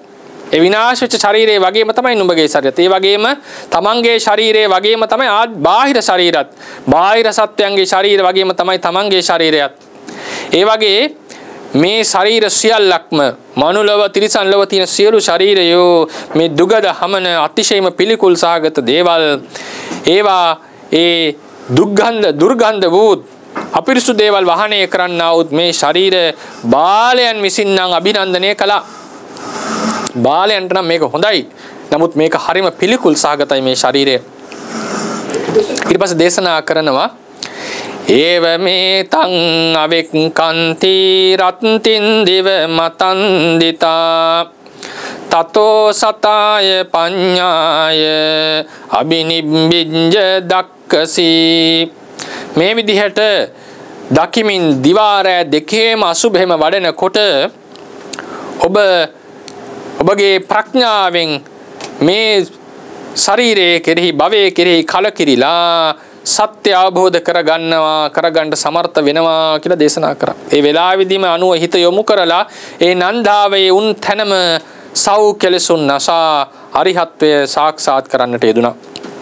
පසු කාලයකදී මේ රූප නන්දාව නිතරම ධානයෙහි මැලී වාසය කරන නිසා තථාගතයන් වහන්සේ අග්‍රස්ථාන ලබා දෙනකොට දේශනා කරනවා ඒතදග්ගම් භික්කවේ මම සාවිකානං භික්ඛුනීනං ජායීනං යදිදං නන්දා. මහණෙනි මාගේ ශාසනයෙහි භික්ෂුණීන් අතර ධානයෙහි ඇලුණු භික්ෂුණියක් වේනම් ඒ මේ නන්දාවේ සියලු දිනාටම අග්‍රයි කියලා දේශනා කරන්නට යෙදුණා. මේ තමයි තථාගතයන් වහන්සේගේ වැඩිමහල් සහෝදරිය වෙන නන්දාගේ කතා ප්‍රවෘත්තිය. එතුමිය පදුමුත්තර බුද්ධ ශාසනයේදී හංසවතී නුවර සිටු ගෙදරක උප්පත්තිය ලැබලා ඒ බුදුරජාණන් වහන්සේ ධානලාභී ධානයේ ඇලුණු භික්ෂුණීන් අතර අගතනතුර ලබා දෙන එක දැකලා තමයි මේ ප්‍රාර්ථනාව සිද්ධ කරගෙන සසර ගමන පැමිණියේ. තථාගතයන් වහන්සේට අක්කා කෙනෙක් වෙන්නට වැඩිමහල් සහෝදරිය වෙන්නට වාසනාව තිබුණා. බලන්න මේ අරුම පුදුම දේ නම් අපේ සිද්ධාර්ථ ගෞතම තථාගතයන් වහන්සේගේ වැඩිමහල් සහෝදරිය සහ බාල සහෝදරයා කියන දෙන්නටම තිබිච්ච ලොකුම ගැටලුව තමයි රාගය. නන්දට තිබුණේ කාන්තාවන් කෙරෙහි ඇලීම බැඳීම රාගය. රූප නන්දාවට තිබුණේ තමන්ගේ රූපය කෙරෙහි ආසාව. මේ දෙදෙනාගේම රාගය දුරු කරන්නට වුණා තථාගතයන් වහන්සේට දෙදෙනාම සසර කතරින් එතර කරවන්නට. බුදුරජාණන් වහන්සේගේ උපකාරය නොලැබුණා නම් මේ දෙදෙනාම සමර්ථ නැහැ මේ රාගය මර්ධනය කරන්නට. නන්දාවට මහා ප්‍රජාපතිය කොතෙක් කිව්වත් පළක් වුණේ නැහැ. බුදුරජාණන් වහන්සේගේ උපක්‍රමයමයි වැඩ කරේ. නන්දටත් ඒක තනියම දුරු කරන්නට බෑ රාගය. බුදුරජාණන් වහන්සේගේ උපක්‍රමයෙන්මයි ඒක දුරු වුණේ. ඒ නිසා තථාගතයන් වහන්සේගේ ළඟම සහෝදර සහෝදරියෝ දෙදෙනාට තිබිච්ච ලොකුම කෙලෙස් බහදකේ තමයි කාම ඡන්දය, කාම රාගය. ඒක බුදුරජාණන් වහන්සේගේ උපකාරයෙන්ම දුරු කරලා ඒ දෙනමම සව් කෙලෙසුන් නසා අරිහත්ත්වේ සාක්ෂාත් කොට මේ සංසාර ගමනෙන් එතර වෙන්නට සමර්ථ වුණා. ඊළඟට තථාගතයන් වහන්සේගේ ඥාති සහෝදරයෝ මහා නාම අනුරුද්ධ සුක්කෝදන ශාක්‍යයට දාව උප්පත්තිය ලැබුවේ. මහා නාම ශාක්‍යයා තථාගතයන් වහන්සේට වඩා වයසින් වැඩිමහල්. අනුරුද්ධ කුමාරයා බාලයි. මේ මහා නාම ශාක්‍යයා තමයි බද්ධිය ස්වාමින් වහන්සේ බද්ධිය කුමාරයා මහාන වුණාට පස්සේ කිඹුල්වත් නුවර රාජ්‍ය දරන්නේ. මේ මහා නාම ශාක්‍යයා පසුව සකදාගාමි සෝවාන් සකදාගාමි කියන මාර්ගඵල දෙකම සාක්ෂාත් කරගත්තා. පසුව එක් අවස්ථාවකදී මේ මහා නාම ශාක්‍යයා තථාගතයන් වහන්සේගෙන් ප්‍රශ්නයක් අහනවා, ස්වාමීනි මම නගරයට යනකොට සමහර වෙලාවලට මට කාම රාගය පටිඝ එහෙම ඇති වෙනවා. බැරි වෙලා හරි මම මේ වගේ අවස්ථාවක කාලක්‍රියා කරොත් මගේ ඊළඟ භවය කවරක්ද? ඒ වෙලාව බුදුරජාන් වහන්සේ දේශනා කරන මහා නාමය ඔබ ශ්‍රද්ධා සීල සුත ඡාග පඤ්ඤා ආදී ඒ වගේම ශ්‍රද්ධා වීරිය සති සමාධි ප්‍රඥා ආදී ගුණ ධර්මයන් මනාකොට පුරුදු කරපු කෙනෙක් පුහුණු කරපු කෙනෙක් නිසා මේ ශ්‍රද්ධාව සීලය සුතය ප්‍රඥාව වගේ ගුණ ධර්ම දියුණු කරපු නිසා ඔබ ඒකාන්තයෙන් මරණයටපත් උනත් හරියට ගිතෙල් කලයක් බිඳෙනකොට කටු කැබලි ටික කල කෑලි ටික පහළට ගිහිල්ලා ගිතෙල් ටික උඩට යන්න වගේ ඔබ ඒකාන්තයෙන් සුගති පරායන වෙනවා කියලා දේශනා කරා. මේ ප්‍රශ්නේ අහන්නට හේතු වුණේ මේකයි. මහා නාම ශාක්‍යයට තිබුණ වැරදි තොරතුරක්. මොකක්ද ඒ තොරතුර? ඔහු දැනගෙන හිටියේ, ඔහු කල්පනා කර ඔහු තේරුම් අරන් හිටියේ සකෘදාගාමි මාර්ගයෙන් කාමරාග පටිඝ දෙක සම්පූර්ණයෙන් දුරු වෙනවා කියලා. නමුත් ඒක සම්පූර්ණයෙන් දුරු වෙන අනාගාමි මාර්ගයෙන්නේ. ඉතින් පාරේ හිම යනකොට විටින් විට Tamanට කාමරාග පටිඝ දෙක ඇති වෙන බව එතුමා අධ්‍යයනය කරා. එතුමා තේරුම් ගත්තා. එතකොට තමයි මේ ගැටලුව ඇහුවේ. ඒ වගේම මතක තියාගන්න ආර්යයන් වහන්සේ කෙනෙක්ට යට ආර්යයන් වහන්සේලාට විශේෂයෙන් සෝවාන් සකදාගාමි ආර්යයන් වහන්සේලා ස්වභාවයෙන්ම දන්නේ නැහැ තමන් අපායෙන් මිදුණා කියලා. ඒක මාර්ගඵල අධිගමනයෙන් තේරුම් ගන්න දෙයක් නෙවෙයි. ඒක බුද්ධ වචනය අනුව දන්න දෙයක්. ඒ නිසා තමයි ප්‍රශ්නේ ඇහුවේ මම කොහේද මගේ උප්පත්තිය සිද්ධ වෙන්නේ? මට අපායට යන්න වෙයිද කියන ප්‍රශ්නේ ඇති වුණා. ඒ නිසා බුදුරජාණන් වහන්සේ කිව්වා නෑ, දේශනා කරා නෑ, එහෙම වෙන්නේ නැහැ. ඔබ සුගතියටමයි යන්නේ. මොකද ඔබ ආර්ය ශ්‍රාවකයෙක් නිසා. ඉතින් මේ මහා නාම ශාක්‍යයට කරපු ධර්ම දේශනාත් බුදුරයන් අපේ ත්‍රිපිටකයේ සඳහන් වෙලා තියෙනවා. පසු කාලයකදී විදුහුඩබ කියන කොසල් රජතුමා ශාක්‍යයන් සමූල ඝාතනය කරා මහා නාම ශාක්‍ය හැර. පසුව මේ මහා නාම ශාක්‍යයා එක්ක ඉඳගෙන කෑම කන්නට අවශ්‍ය වුණා. මොකද විදුහුඩබ කියලා කියන්නේ මහා නාම ශාක්‍යයාට දාසියෙක් එක්ක එකට සංවාසයේ යෙදුනම ඉපදුන දියණියකගේ පුත්‍රයෙක් තමයි විදුහුඩබ කුමාරයා කියලා කියන්නේ. වාසබ කත්තියා කියන කුමරියගේ දරුවා තමයි විදුහුඩබ. ඒ නිසා මේ කුලයේ ලොකු ප්‍රශ්නයක් තිබුණා. ඉතින් විදුහුඩබ කුමාරයා මහා නාම ශාක්‍යයා එක්ක එක මේසින්නම් කෑම අනුභව කරන්න යනකොට මේ සකෘදාගාමි වෙලා හිටියත් ඒ කුලමානය නැත්තම් ඒ කුලයේ වෙනස්කම දරන්නට බැරි වුණා. ශාක්‍යයා කල්පනා කරනවා මේ වගේ පහත් කුලයක කෙනෙක් එක්ක අනුභව කරනවට වඩා මට මිය යන එක යහපත් කියලා. මොකද කරේ කිව්වා පුත්‍රය විදුඩබය අපේ චාරිත්‍රයක් තියෙනවා මට විදුඩබය මට මේ පැන් ආහාර අනුභව කරන්නට කලින් පැන් පහසු වෙන්නට ඕනේ කියලා. ඊට පස්සේ විදුඩබ කුමාරයා මහා නාම ශාක්‍යයා පැනලයයි කියන හිතත් දැනගෙන මොකද කරේ රැකවල් යොදලා ඒ ගඟට එක්කගෙන යවුවා. ගඟට යවුවා රැකවලුන් සමග. ඒ වෙලාවේදී මහා නාම ශාක්‍ය දැනගත්ත පැනලා යන්නට ක්‍රමයක් නැහැ. ඊට වඩා හොඳයි දිවිනහා ගන්න එක කියලා හුස්ම හිර කරගන්නට ඕනේ කියලා ගඟේ ගිරුණා. ඒ වෙලාවේ එතුමාගේ තිබිච්ච ඒ ගුණ මහත්වේ නිසා නාග ලෝකේ නාගයෝ ඇවිල්ලා එතුමා බේරගත්තා කියලා කතා ප්‍රවෘත්ති දක්වනවා. මේ තමයි තථාගතයන් වහන්සේගේ වැඩිහිටි ඥාති සහෝදරයෙක් වෙච්ච මහා නාම ශාක්‍යගේ කතා ප්‍රවෘත්තිය. ඊළඟට අනුරුද්ධ කියලා කියන්නේ අපේ බුද්ධ ශාසනයෙහි දිවස්ලාභී නතර අග්‍ර වෙච්ච ස්වාමින් වහන්සේ. අග්‍ර ශ්‍රාවක දෙපළ සාරිපුත්‍ර මෞද්ගල්‍යාන. තෘතීය ශ්‍රාවක මහා කාශ්‍යප. හතරවෙනි ශ්‍රාවක කියලා තනතුරක් නැහැ. නමුත් අපිට පොතපත බලනකොට ප්‍රකට වෙනවා මේ බුද්ධ ශාසනයෙහි නිලනලත් ලෙසට හතරවෙනි තැන දරන්නට ඇත්තේ මේ අනුරුද්ධ ස්වාමින් වහන්සේ කියලා. මේ අනුරුද්ධ ස්වාමින් වහන්සේ මීට කල්ප ලක්ෂයකට කලින් පදුමුත්තර බුද්ධ ශාසනයේදී දිවස්ලාභීන් අතරින් එක භික්ෂුවක් අග්‍ර වෙනවා දැකලා තථාගතයන් වහන්සේට සත් දවසක් දන් පැන් පිළිගන්වලා මේ තානාන්තරේ ප්‍රාර්ථනා කරා. ඒ වෙලාවේදී පදුමුත්තර බුදුරජාණන් වහන්සේ අනාගතයේ බලලා වාක්‍යයක් ප්‍රකාශ කරනවා පුරුෂය මීට කල්ප ලක්ෂයකට මත්තෙන් ලක්ෂයකට එහයින් ගෞතම නම් ඔක්කාක කුලයේහි ගෞතම සිද්ධාර්ථ ගෞතම නමින් ලෞතර බුදුරෙක් පහළ වෙනවා. ඔබ ඔහුගේ ශාසනයෙහි දිවස්ලාභී නතරින් අග්‍රස්ථානයට පත් වෙනවා කියලා නියත විවරණ ලබා දුන්නා. ඒක හෙට දවසේ සිද්ධ වෙන දෙයක් වගේ සතුටටපත් වුණා. පසුව මේ පුරුෂයා ඒ පදුමුත්තර බුදුරජාණන් වහන්සේගේ ධාතු නිදන් කරලා හදපු සත්‍යදුන් උස ස්වර්ණමය චෛත්‍යයට විශේෂ පහන් පූජාවක් සිද්ධ කරා. ඒ වගේම සුමේද කියන බුදුරජාණන් වහන්සේ වැඩ සිටිනකොට උන්වහන්සේට පහනක් පූජා කරලා ඒ වගේම යන්ත්‍රයක් ගසක් එක්ක සම්බන්ධ කරලා පහන් වැටි 1000ක් උන්වහන්සේ වෙනුවෙන් පත්තු කරලා සතියක් මුළුල්ලෙහි ඒ පහන් ටික දැල්ුණා කියලා දැක්වෙනවා. ඉතින් ඒ කුසලානුභාවයෙන් නිසා උන්වහන්සේ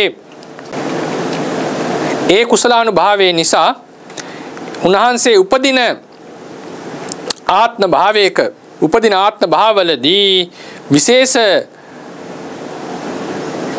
විශේෂ පුණ්‍ය විපාක කිහිපයක් ලැබුවා. එතුමා කල්ප 30ක්ම දේව රාජ්‍ය හැබෙව්වා. ඒ වගේම අවස්ථා ගණනාවක්ම චක්‍රවර්ති රාජ්‍ය සම්පත්තිය හැබෙව්වා. ඒ වගේම දිවා රාත්‍රී දෙකේම යොදුනක් පෙනෙන තරම් ඒ මාංශ චක්ෂුවකින් එතුමා දිව්‍යාත්ම භාවයේදීත් ඒ වගේ මනුස්සාත්ම භාවයේදීත් යුක්ත වුණා. කාශ්‍යප බුද්ධ ශාසනයේදී උන්වහන්සේ කාශ්‍යප බුදුරජාණන් වහන්සේගේ ස්වර්ණ චෛත්‍යයට පහන් වලින් පූජාවක් සිද්ධ කරලා පහන් වැඩි 1000ක් සහිත පාත්‍රයක් හිසේ දරාගෙන තුන්යම් රාත්‍රිය මුළුල්ලේම ඒ ස්වර්ණ චෛත්‍යය ප්‍රදක්ෂිනා කරා කියලා දැක්වෙනවා. මේ දිවස්ලාභීත්වයට හේතු වෙන ලොකු පුණ්‍ය කර්මයක් තමයි පහන් පූජාව. ඒ නිසා අනුරුද්ධ ස්වාමින් වහන්සේ සසරදී මේ පහන් පූජාව ඊටාම ඉහළ මට්ටමින් සිද්ධ කරලා තියෙනවා. ඊළඟට අපේ බුද්ධ ශාසනය කාශ්‍යප බුද්ධ ශාසනය අතර කාලයේදී මෙතුමා දුප්පත් කුලයක උප්පත්තිය ලැබනවා. සුමන සිටුවරයාගේ නිවසට බැල මෙහෙවරකම් කරනවා. ආහාර අරන් යන්නේ මොහුයි. ඒ නිසා උට ආහාර රගෙන යන්නා කියලා නම දැමුණා. අන්නහාර.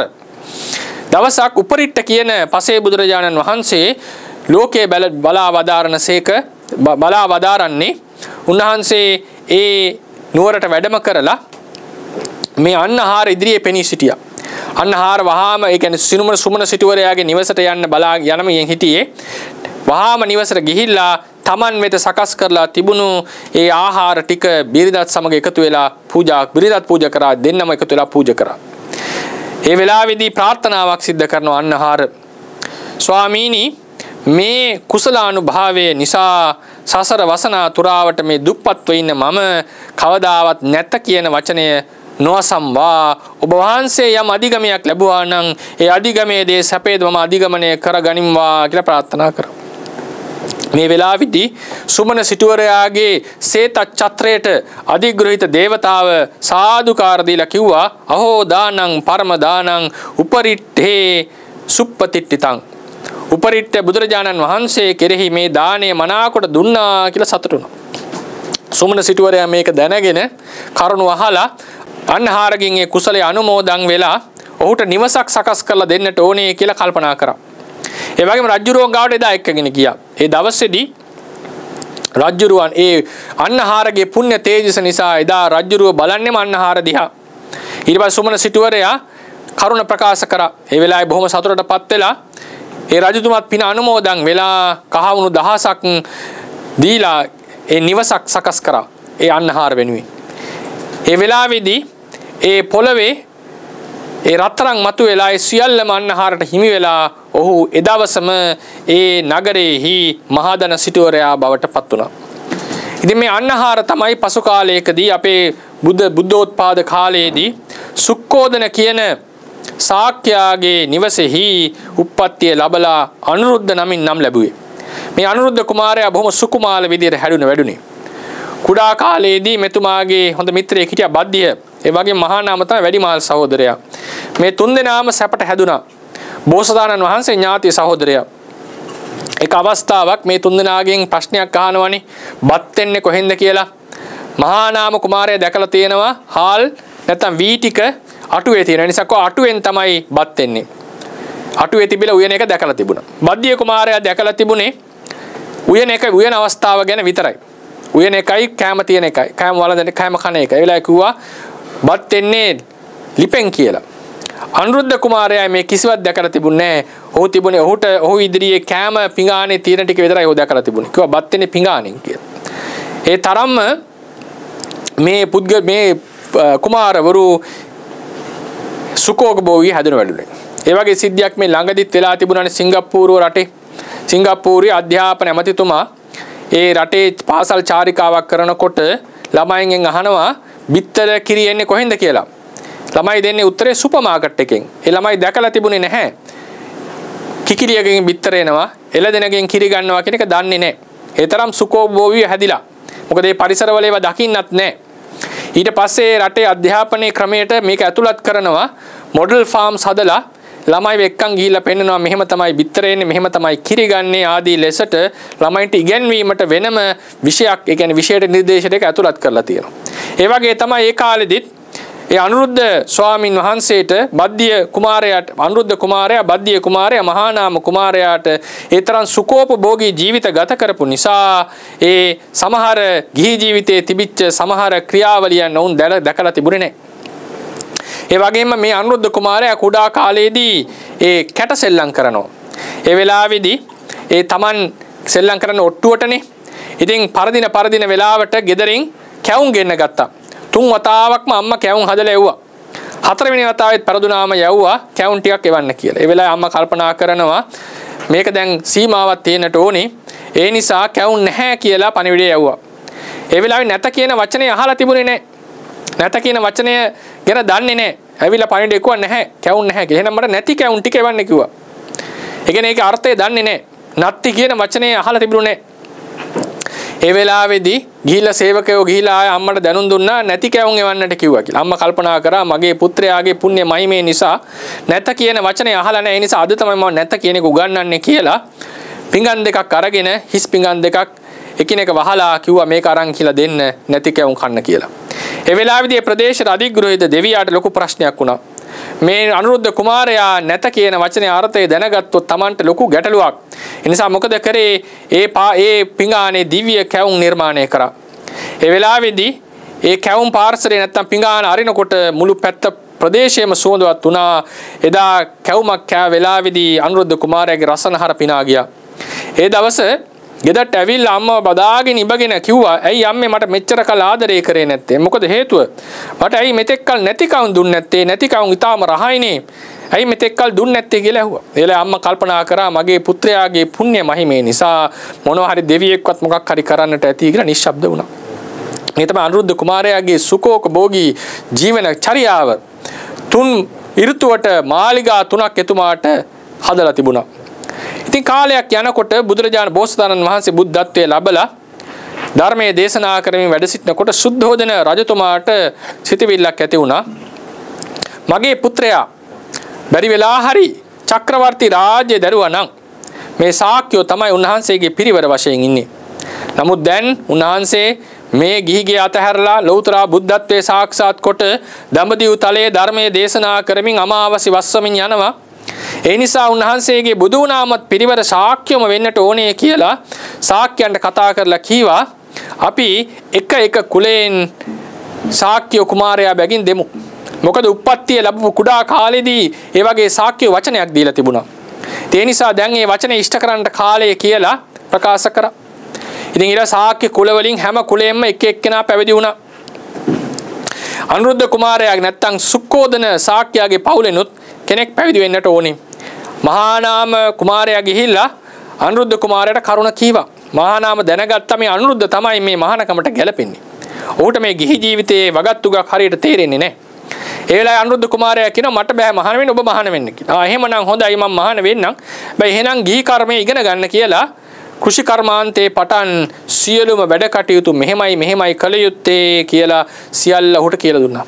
මේ කටයුතු අහනකොට සීසාන හැටි, වපුරන හැටි, ආහාර ගබඩා කරගන්න හැටි, ආහාර සකස් කරගන්න හැටි, අනෙකුත් කර්මාන්ත වල යෙදෙන හැටි, ගෘහය නඩත්තු කරන හැටි මේවා ඇහෙන්න අනුරුද්ධ කුමාරයාට හීන් දාඩිය දාන්න පටන් ගත්තා. කලබල වුණා.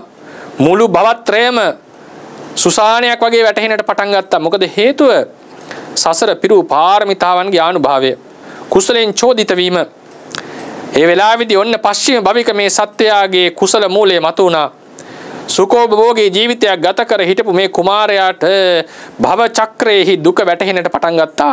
තමන්ගේ අයියා මේ කරුණු කාරණා පැහැදිලි කරනකොට ඒ වෙලාවක අනේ මට නම් බෑ මේ ගෘහ ජීවිතයක් ගත කරන්න.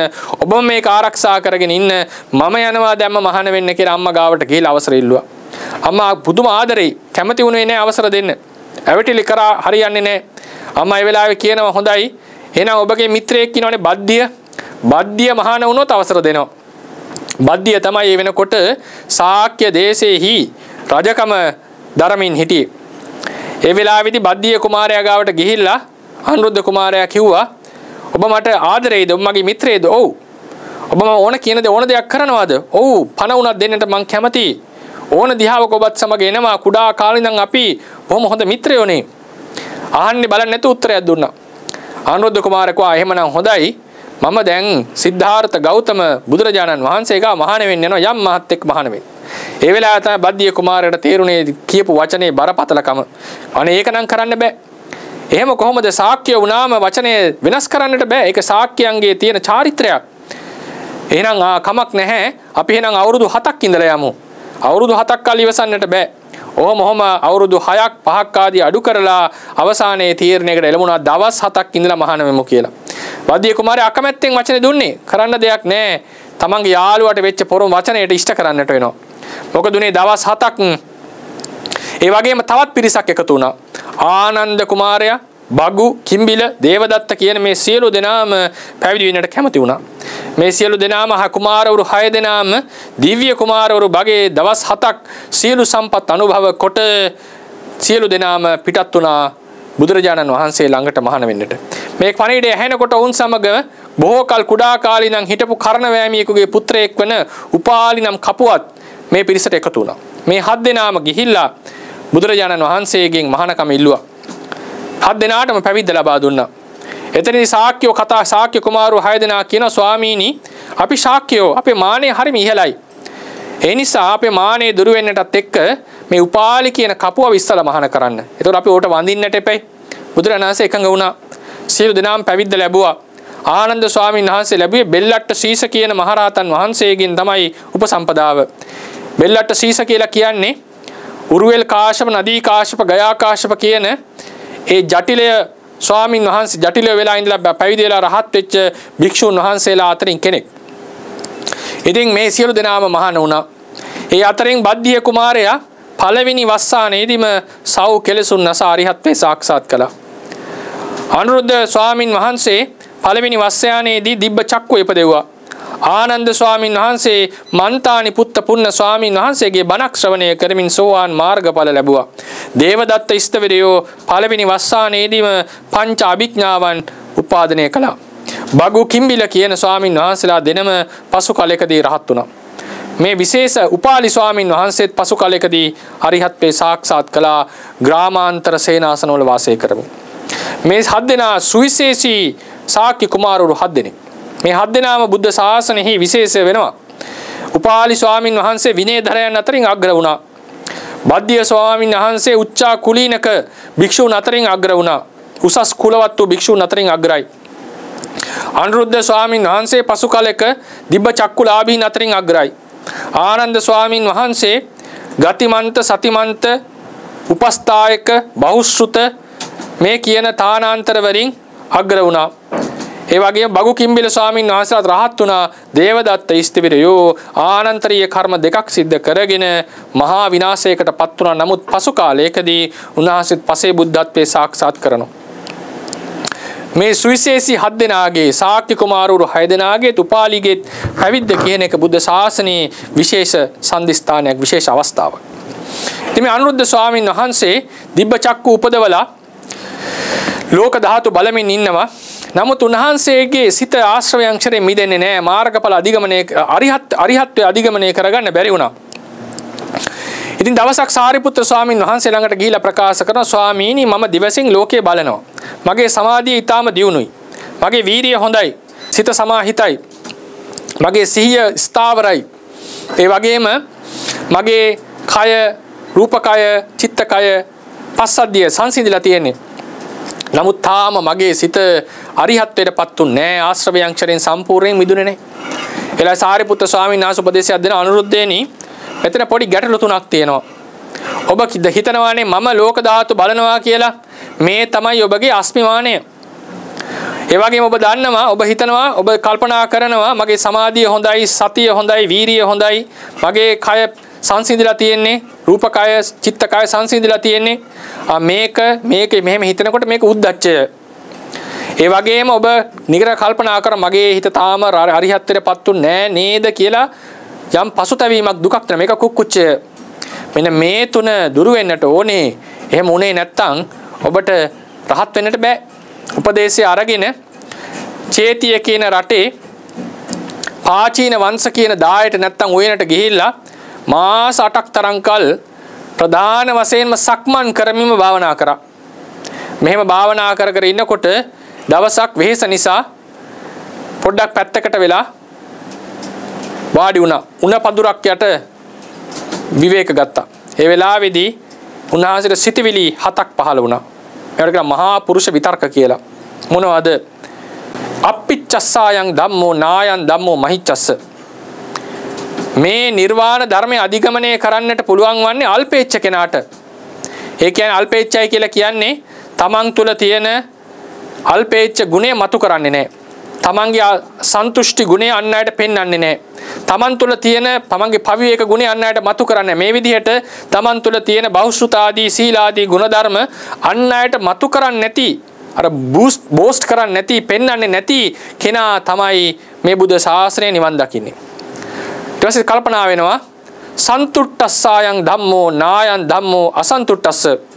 ලද දෙයකින් සතුටු වෙන භික්ෂුවටම තමයි මේ බුද්ධ ශාසනය නිවන් දකින්නට පුළුවන්.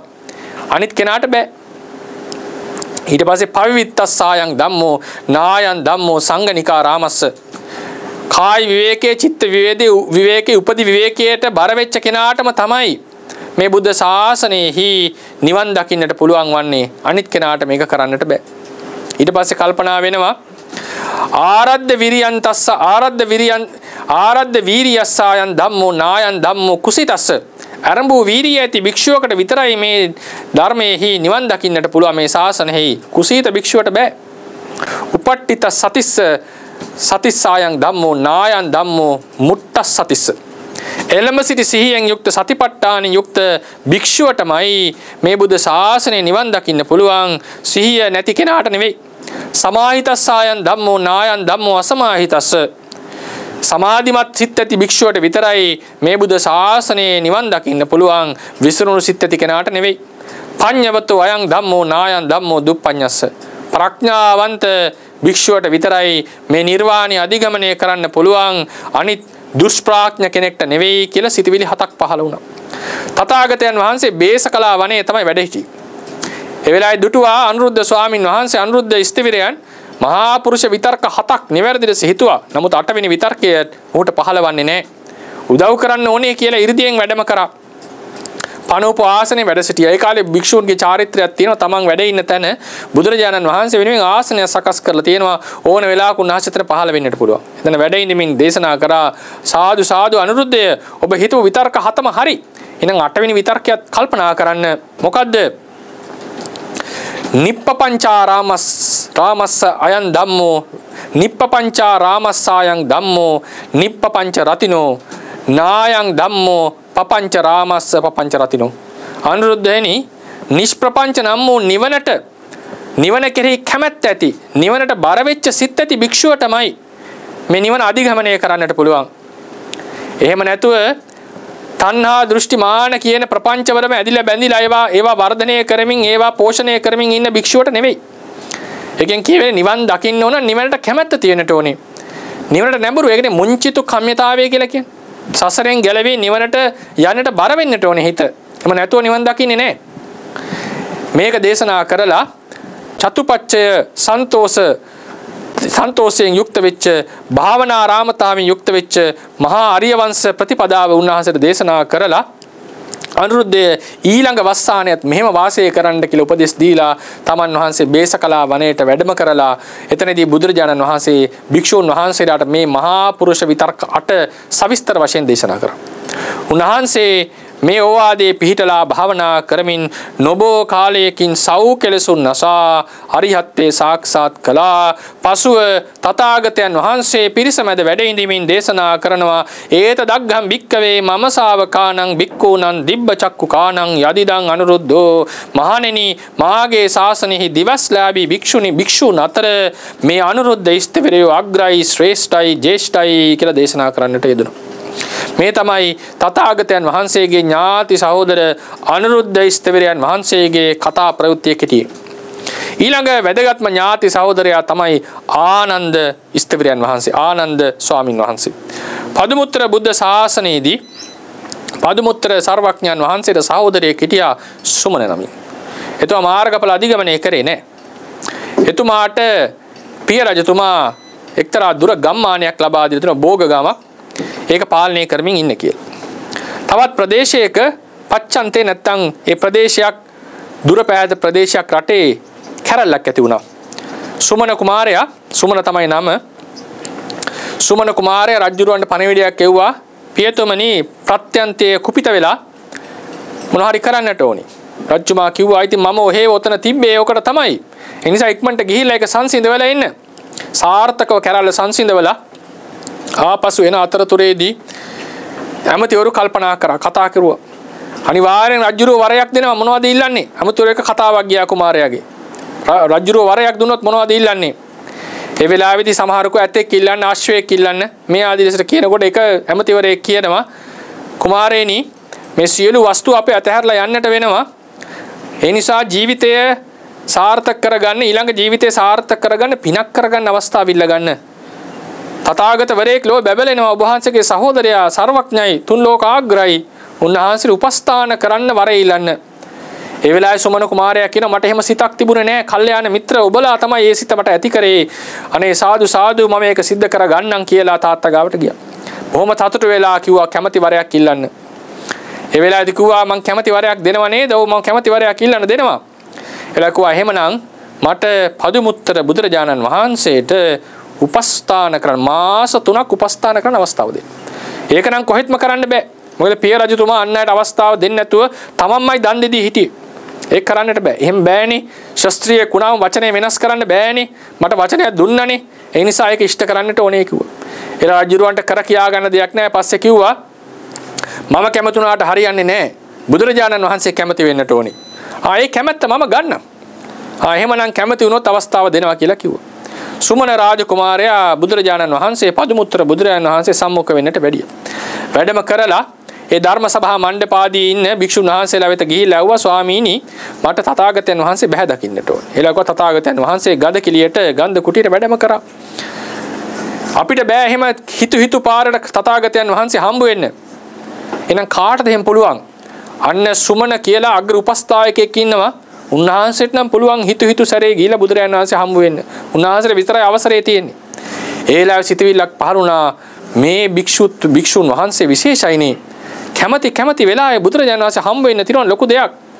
ඒ සුමන කුමාරයා විටින් විට ඒ නගරයට ඇවිල්ලා හංසවති නගරයට ඇවිල්ලා රජුරුව බුදුරජාණන් වහන්සේ බැහැ දකින්නවා. වන්දනාමාන කරනවා. නමුත් මේ කතාව ඇහුනම තථාගතයන් වහන්සේට කැමති වෙලාවේ දකින්නට පුළුවන් එක්කෙනෙක්ටයි කියලා ලොකු කැමැත්තක් ඇති වුණා. සුමන ස්වාමීන් වහන්සේ ගාවට ගියා. ගිහිල්ලා කිව්වා ස්වාමීනි මට තථාගතයන් වහන්සේ බැහැ දකින්නට ඕනි.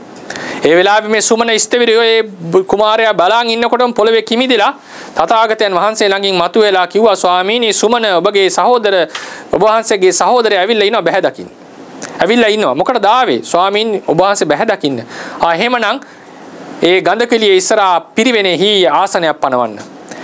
ඒ වෙලාවේදී සුමන ස්ථවිරයන් වහන්සේ තථාගතයන් වහන්සේගේ බුද්ධ ආසනය අරගෙනම පොළවෙන් කිමිදිලා නැවත ඒ පිරිවෙන ඉදිරියේ පැනවුවා. මේ සියල්ලම මේ කුමාරයා දැක්කා. මේ ඉරිදි දෙකම දැක්කා.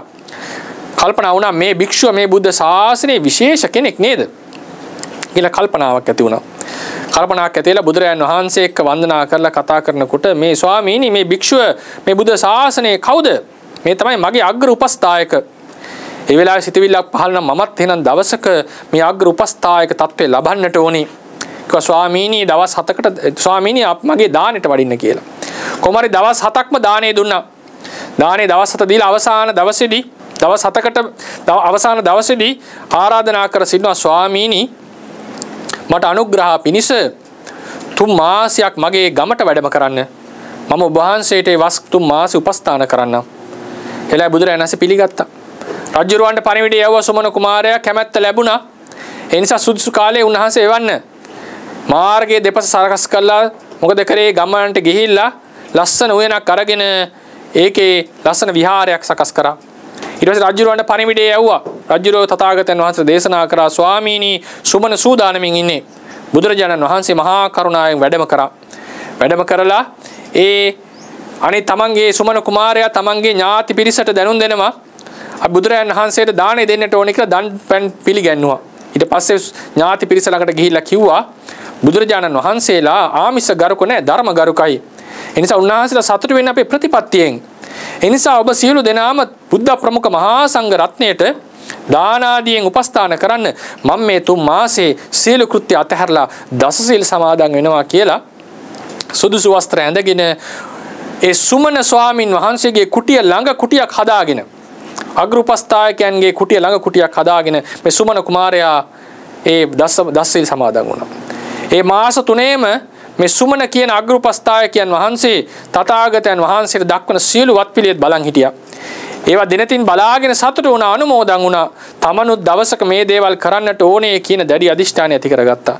හොඳින් සීලය ආරක්ෂා කරලා 3 මාසයේ අවසානයේදී බුදුරජාණන් වහන්සේ වෙත වැඳ වැටිලා දේශනා කරා ස්වාමීනි දවස් 7ක් දන් දීපු දාන අවස්ථාවේ පටන් මේ වෙනකන් පුරපු සියලු පුණ්‍ය කර්මයෝ මට සක්‍රත්වයේ බ්‍රහ්මත්වයේ මාරත්වයේ සඳහා නෙවෙයි අනාගතේ නුඹ වහන්සේ වැනි ලෞතුරා බුදුවරයෙකුගේ ශාසනයක බුදුරජාණන් වහන්සේගේ අග්‍ර උපස්ථායකයා වෙන්නට මට මේ පින හේතු වේවා කියලා ප්‍රාර්ථනා කරා. ඒ වෙලාවේ බුදුරජාණන් වහන්සේ පදුමුත්‍ර බුදුරජාණන් වහන්සේ අනාගතේ බලමින් දේශනා කරනවා සුමනය මේන් කල්ප ලක්ෂයක් ගිය තැන ඔක්කාකනම් කුලෙහි සිද්ධාර්ථ ගෞතම නමින් ලෞතුරා බුදුවරයෙක් පහළ වෙනවා. ඔබ ඔහුගේ ශාසනයෙහි අග්‍ර උපස්ථායක තනතුර ලබනවා කියලා අනාගත වාක්‍ය ප්‍රකාශ කරා. හෙට ලැබෙන තනතුරක් වගේ සතුටටපත් වුණා. ඒ වගේම තව අවස්ථාවකදී තමන් ඇතු පිටින් යනකොට තථාගතයන් වහන්සේ දැකලා ඇතු පිටින් බැහැලා ස්වර්ණ ඡත්‍රයක් උන්වහන්සේගේ හිසට ඉහළින් අල්ලලා පූජාවක් සිද්ධ කරන්නට යෙදුණා.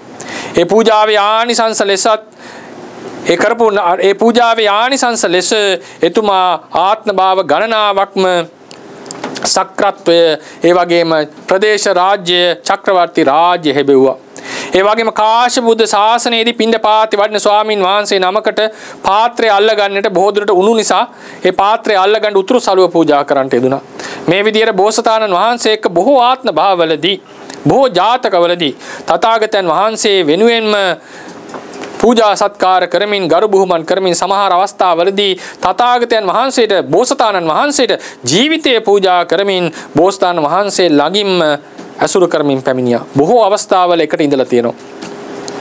එසේ සසර සැරිසරන මේ පුණ්‍යවන්ත පුරුෂයා අපේ බුද්ධෝත්පාද කාලයේදී අමිතෝදන කියන ශාක්‍යයාගේ නිවසේ උප්පත්තිය ලැබුවා. සිද්ධාර්ථ ගෞතම බෝසතාණන් වහන්සේගේ ඥාති සහෝදරයෙක් ලෙස. ඉතින් අර ශාක්‍ය කුමාරවරු පැවිදි වෙනකොට මේ ආනන්ද කුමාරයාත් මහාන වුණා. පළවෙනි වස්සානදිම සෝවාන් මාර්ගඵල අධිගමනය කරා මන්තානි පුත්ත ස්වාමින් වහන්සේගෙන් බණ අහලා. පන්තානි පුත්ත පුන්න ස්වාමින් වහන්සේගෙන් බණ අහලා. ඒ වගේ බෙල්ලට සීස ස්වාමින් වහන්සේ තමයි උන්වහන්සේගේ උපාධ්‍යයන් වහන්සේ වුණේ. සෝවාන් මාර්ගඵල ලාභීව බුද්ධ ශාසනය කටයුතු කරා. විටින් විට බුදුරජාණන් වහන්සේට තථාගතයන් වහන්සේට උපස්ථාන කරා. තථාගතයන් වහන්සේට මුල් අවුරුදු 20 දී නානා උපස්ථායකවරු හිටියා.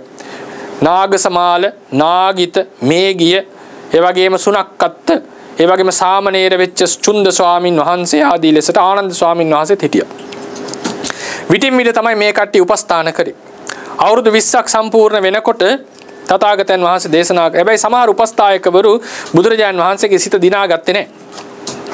නාගසමාල ස්වාමින් වහන්සේ, ඒ වගේම මේගිය ස්වාමින් වහන්සේත් අවවාද නොතකා කටයුතු කරානි. සුනක්කත්ත භික්ෂුව බුද්ධ ශාසනය හැර ගියා. පස්සේ අපායගාමී වුණා.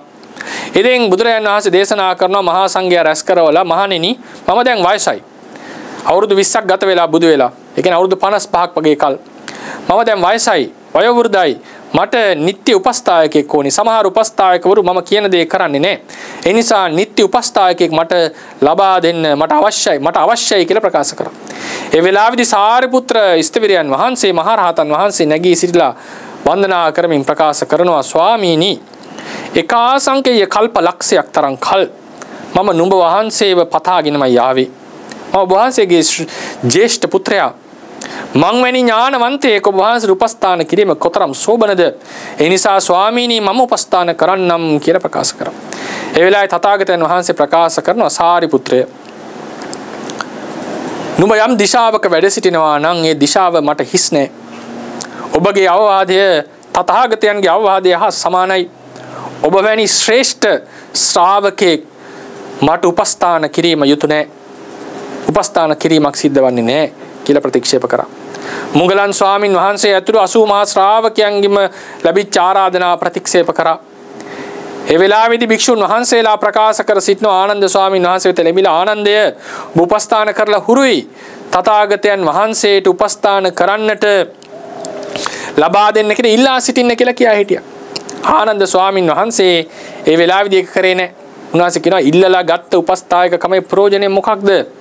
මම සැබවින්ම ගුණවන්ත නම් මං සැබවින්ම උපස්ථානයේ දක්ෂ නම් මම මේ තනතුරට සුදුසු නම් තථාගතයන් වහන්සේම කියයි ආනන්ද උපස්ථාන කරන්නටයි කියලා. උන්වහන්සේ නිහඬ වුණා. තථාගතයන් වහන්සේත් ඒ වෙලාවේ ප්‍රකාශ කර සිටනවා මහණෙනි ආනන්දට බල කරන්න එපා. ආනන්ද තමන්ගේ ධර්මතාවයම දැනගෙන මේක අවශ්‍යයි කියලා තේරුම් ගත්තොත් මට උපස්ථාන කළයි. බලන්න මේ සංවාදය. ආනන්ද ස්වාමීන් වහන්සේ ඉල්ලලා ගත්තේ නැහැ. බුදුරජාණන් වහන්සේත් කිව්වේ නැහැ මට උපස්ථාන කරන්නටයි කියලා. ආනන්ද හිතනවා නම් සුදුසුයි කියලා ආනන්දම තේරුම් අරගෙන උපස්ථාන කරයි. ඒ වෙලාවේදී භික්ෂුන් වහන්සේලා නැවත කිව්වා ආනන්දය නැගිටලා ඉල්ලන්න උපස්ථානේ ඉල්ලන්න. ඒ වෙලාවේ ආනන්ද ස්වාමීන් වහන්සේ ශාස්ත්‍රූ ගෞරවයෙන් නැගී සිටලා උපස්ථායකත්වය ඉල්ලුවේ නැහැ. කිව්වා මට වර 8ක් දෙන්නට ඕනි. මොනවද වර 8? නොකල යුතු දේවල් 4ක් සහ කළ යුතු දේවල් 4ක්. ඔබ වහන්සේ වර 8 මට දෙනවා නම් මම උපස්ථානයට කැමතියි. මොනවද? ස්වාමීනි නුඹ වහන්සේට ලැබෙන චීවර මට දෙන්නට බෑ. නුඹ වහන්සේට ලැබෙන පින්ඩ පාතේ මට දෙන්නට බෑ. නුඹ වහන්සේ සමග එකම ගඳ කෙලියෙහි කුටියෙහි වාසය කරන්නට මට අවසරය නැහැ. ඒ වගේම ස්වාමීනි ඔබ වහන්සේට ලැබෙන නිමන්ත්‍රණ වලට මාව එක්කගෙන යන්නට බෑ. ඒ කියන්නේ පෞද්ගලිකව ලැබෙනවානේ බුදුරයන් වහන්සේ නිමන්ත්‍රණයක්. ඒකට බුදුරයන් වහන්සේට අවශ්‍ය නම් කැමති භික්ෂු සංඝයා ප්‍රමාණයක් අරගෙන යන්න පුළුවන්. උන්වහන්සේට කිව්වොත් එහෙම ඔබ වහන්සේ භික්ෂු සංඝයා 19ක් එක්ක 15 නමක් එක්ක එන්න කියලා උන්වහන්සේට කැමති අය එක්කන් යන්න පුළුවන්. ඒ වගේ නිමන්ත්‍රණ වලට මාව එක්කගෙන යන්න බෑ. හේතුව මොකද? අනාගතේ ස්වාමීනි භික්ෂුන් වහන්සේලා කියයි මේ ආනන්ද ස්තවිරයෝ බුදුරජාණන් වහන්සේට ලැබෙන සියලු වරප්‍රසාද භුක්ති විඳින්මින් උපස්ථාන කරේ. ඔහොම උපස්ථාන කරන එක මහා ලොකු දෙයක් ඈ. මොකද බුදුරජාණන් වහන්සේට දෙවියෝ බ්‍රහ්මයෝ රාජ මහා මාත්‍යාදීන් උපස්ථාන කරනවා. ඉතින් ඒ උපස්ථාන කරන්නා වූ සිව්පසයෙන් මේ භික්ෂුවත් ප්‍රයෝජන ලැබුවානේ. ඉතින් කාටද එහෙම උපස්ථාන කරන්න බැරි කියලා මට දවසක නිග්‍රහ කරයි. ඒ නිසා ස්වාමීනි ඔබ වහන්සේට ලැබෙන චීවර මට දෙන්නට බෑ. ඔබ වහන්සේට ලැබෙන පිණ්ඩපාතේ මට දෙන්නට බෑ. ඔබ වහන්සේගේ එකම කුටියේ මට වාසය කරන්නට අවසර දෙන්නට බෑ. ඒ වගේම ඔබ වහන්සේගේ දාන වලට මාව එක්කගෙන යන්නට බෑ. සාමාන්‍යයෙන් මේකේ අද කාලේ වෙන්න අනිත් පැත්තනේ. ඒ දේවල් බලාපොරොත්තුෙන් උපස්ථාන කරනවා මහතරවරුන්ට. නමුත් මෙතනදී උනේ අනිත් පැත්ත. මේ තමයි බුද්ධ ශාසනයේ පහළ වෙන ශ්‍රේෂ්ඨම උපස්ථායකයා. භික්ෂුවකට උපස්ථාන කරනවා නම්, තෙරුන් වහන්සේ කෙනෙකුට උපස්ථාන කරනවා නම්, උපාධ්‍යයන් වහන්සේ කෙනෙකුට උපස්ථාන කරනවා නම් මෙන්න ගුණ. මෙහෙමයි සැබෑ උපස්ථායකවරු කටයුතු කරන්නට ඕනේ. ඊට පස්සේ කියනවා ස්වාමීනි මට කරුණු 4ක් ඕනේ. ඒ දෙයට අවසර ඕනේ. මොනවද ඒ කරුණු 4? ස්වාමීනි මට යම් නිමන්ත්‍රණයක් ලැබුණොත්, දානයකට ආරාධනාවක් ලැබුණොත් මම ආරාධනා කරොත් ඔබ වහන්සේ වඩින්නට ඕනේ. ස්වාමීනි දුර බැහැර ඉඳලා බොහෝ දුර කතර ගෙවාගෙන එන ශ්‍රද්ධාවන්ත කුල පුත්‍රයෝ මම මෙත ඇවිල්ලා ඔබ වහන්සේ මුණ ගැහෙන්නට ඕනේ කිව්ව ගමන් කිව්වොත් මට අවශ්‍ය වෙලාවට ඔබ වහන්සේ ළඟට එක්කන් එන්නට අවසර තියෙන්නට ඕනේ. ස්වාමීනි මට යම් සැකයක් ඇති වුණොත් ඒ වෙලාවෙම ඇවිල්ලා අහන්නට අවසර තියෙන්නට ඕනේ ධර්මයේ ගැන. ඒ වගේම ස්වාමීනි ඔබ වහන්සේ මම නැති තැනක ධර්මයක් දේශනා කරොත් ඒ ධර්මයේ මට නැවත දේශනා කරන්නට ඕනේ. මේ වර 4 මට ලැබෙනවා නම් මම උපස්ථාන කරන්න කැමතියි. මොකද හේතුව සමහර කුල පුත්‍රයෝ ස්වාමීනි මට ආරාධනා කරනවා ඔබ වහන්සේ වඩින්න දානෙට පුළුවන් නම් තථාගතයන් වහන්සේත් එක්ක වඩින්න. ඒ වෙලාවේ මට අවසරයක් තියෙන්නට ඕනේ ඔබ වහන්සේ වැඩම කරවන්න. ඒ වගේම බැරි වෙලා හරි මිනිස්සු ඇවිල්ලා උපස්ථායකයන් අහනකොට අපිට ලොකු අපේ තථාගතයන් වහන්සේ හමු වෙන්නට ඕනේ කියලා. ඒ වගේම මට එක්කගෙන යන්නට බැරි නම්, මට සැකයක් ඇති වෙච්ච වෙලාවේ ඔබ වහන්සේ වෙත පැමිණලා සැකේ විසඳ ගන්නට බැරි නම් මිනිස්සු නිග්‍රහ කරන ඔබ වහන්සේට මෙතරම්වත් අවස්ථාවක් දුන්නේ නැද්ද ආනන්දට? ඒ නිග්‍රහය ඔබ වහන්සේට එන්නේ ගැලපෙන්නේ නැහැ. ඒ නිසා ස්වාමීනි මට මේ අවස්ථාව දෙන්නට ඕනේ. ඒකේ සුදුසු නුසුසු කාලේ මම තීරණය කරයි. මොකද සුභද්‍ර භික්ෂුව අවසාන අවස්ථාවේදී අවසරය ඉල්ලනකොට ආනන්ද දුන්නේ නැහැ. ආනන්ද ස්වාමීන් වහන්සේ බුදුරජාණන් වහන්සේට කිව්වේ සුභද්‍රට එන්න කියන්න කියලා. එකෙන් කියන්නේ කැමති එනේන හැමෝම එක්කන් යනවා කියන එක නෙවෙයි. ඒකේ ඊශ්වරත්වය මට දෙන්න. මම දන්නවා සුදුසු නුසුසු කාලය. මම සුදුසු නම් ඒ වෙලාවෙම එක්කගෙන එනවා. නුසුසු නම් මම ප්‍රකාශ කරනවා අසනීපයි බුදුරජාණන් වහන්සේට කියලා. ඒ අවස්ථාව දෙන එකයි මේ කියන්නේ. මට කැමති වෙලාවක එක්කගෙන එන්න පුළුවන් වෙන්නට ඕනේ කියන එකේ තේරුම ඒ සියල්ල මගේ ඊශ්වරත්වයේ සියන්නට ඕනේ. ඒ වගේම මට සැකයක් ඇති වුණොත් ඒක විසඳ ගන්නට අවස්ථාව තියෙන්නට ඕනේ. ඊළඟට ඔබ වහන්සේ දේශනා කරපු ධර්මයේ මට නැවත දේශනා කරන්න ඕනේ. මම නැති යනක දේශනා කරපදේ. මොකද හේතුව අනාගතයේ භික්ෂුන් වහන්සේලා ගිහිව අහනවා ස්වාමීනි අර සූත්‍රය මොකද්ද? මේ සූත්‍රය මොකද්ද? මම දන්නේ නැතිනම් ඔබ මෙච්චර ළඟ ඉඳලා බුදුරජාණන් වහන්සේට හෙවණැල්ල වගේ උපස්ථාන කරලත් ඔබ දන්නේ නැණි මේ ධර්මයේ මොනවද කරේ උපස්ථාන කරමින්? ඔච්චර ශ්‍රේෂ්ඨ උත්තමයෙක් ගාව ඉඳලා මේ දේවල් ඉගෙන ගත්තේ නැද්ද? මේ දේවල් දරාගත්තේ නැද්ද? ආදී ලෙසට මට චෝදනා කරයි.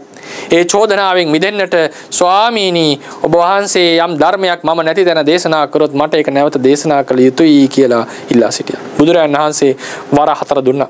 බලන්න මේක කොතරම් ශ්‍රේෂ්ඨ සම්බන්ධතාවයක්ද? ලාභ සත්කාර වලට ගිජු වෙලාවත් නෙවෙයි. ප්‍රසිද්ධිය ලබා ගන්නටවත් නෙවෙයි. මේ බුද්ධ ශාසනයෙහි බාරදූර කෘත්‍යයක් කියන එක දැනගත්තා. සම්මා සම්බුදුවරයෙක්ගේ උපස්ථායක කියලා කියන්නේ බුද්ධ ශාසනයේ තියෙන බාරදූරම කෘත්‍යයක්. බුදුරජාණන් වහන්සේගේ සෞඛ්‍යයට වග කියන්න ඕනේ ඔහු. බුදුරජාණන් වහන්සේගේ ඒ දේශනා ගබඩා කර ගැනීමට වග කියන්න ඕනේ ඔහු. ඒ බුදුරජාණන් වහන්සේගේ සියලු කුදුමහත් කෘත්‍ය ඉෂ්ට කළ දෙන්න ඕනේ ඔහු. ඒ වගේම දායකයෝ සහ බුදුරජාණන් වහන්සේ අතර සම්බන්ධතාවය ගොඩනගන්නට ඕනේ ඔහු. ඒ වගේම බුදුරජාණන් වහන්සේට එන නිග්‍රහ එනවා නම් ඒවා වළක්වන්නටත් මූලික වෙන්නට ඕනේ ඔහු. මේ තමයි මේ උපස්ථායකයෙක්ගේ තියෙන වගකීම්. ඒ වගකීම් ඉතාම ඉහළ මට්ටමින් කිසිදු දෝෂයක් චෝදනාවක් දෝෂාරෝපණයක් තථාගතයන් වහන්සේට නොයැලෙන්නටම තමයි කලින් තියාම සැලසුම් කරලා මේ ආනන්ද ස්ථවිරයන් වහන්සේ කටයුතු කළේ. ඒ නිසා තමයි පස්සේ කාලෙකදී තථාගතයන් වහන්සේ දේශනා කරනවා ඒත දග්ගම් භික්ඛවේ මම ශාවකානං භික්ඛූනං උපට්ඨාකානං යදිදං ආනන්දෝ මහණෙනි මේ මගේ භික්ෂුන් වහන්සේලා අතර ශ්‍රාවක භික්ෂුන් අතර යම් උපස්ථායකෙක් වේනම් ඒ උපස්ථායකයන් අතර මේ ආනන්ද අග්‍රයි ශ්‍රේෂ්ඨයි ජේෂ්ඨයි. ඒ ආනන්ද ස්වාමීන් වහන්සේ තමයි මේ සුවාසු දහසක් ධර්මස්කන්ධයෙන් මේ සුවාසු දහසක් ධර්මස්කන්ධයෙන් 63000ක්ම හිතේ දරාගෙන සිටියේ. ඒ වගකීම තිබුණේ උන්වහන්සේටයි. උන්වහන්සේටයි වගකීම. ඒකේ හිතේ දරාගෙන දේශනා කරේ පළවෙනි සංගායනාවේදී. උන්වහන්සේ දේශනා කරන 84000ක්ම දරාගෙන සිටියා. 2000ක් ශ්‍රාවකයන්ගෙන් 82000ක් බුදුරයන් වහන්සේගෙන්. නමුත් පළවෙනි ඒ සියල්ල දරාගෙන හිටියා. නමුත් පළවෙනි ධර්ම සංගායනාවේදී 63000ක්ම දේශනා කරන්නේ විනය හැර මේ ආනන්ද ස්ථවිරයන් වහන්සේ. 84000ම දරාගෙන හිටියා හිතේ. මේ ආනන්ද ස්වාමීන් වහන්සේ කියලා කියන්නේ බුද්ධ ශාසනයේ හිටපු මහා භාර ධූර වගකීමක් ඉෂ්ට කරපු උත්තමේ.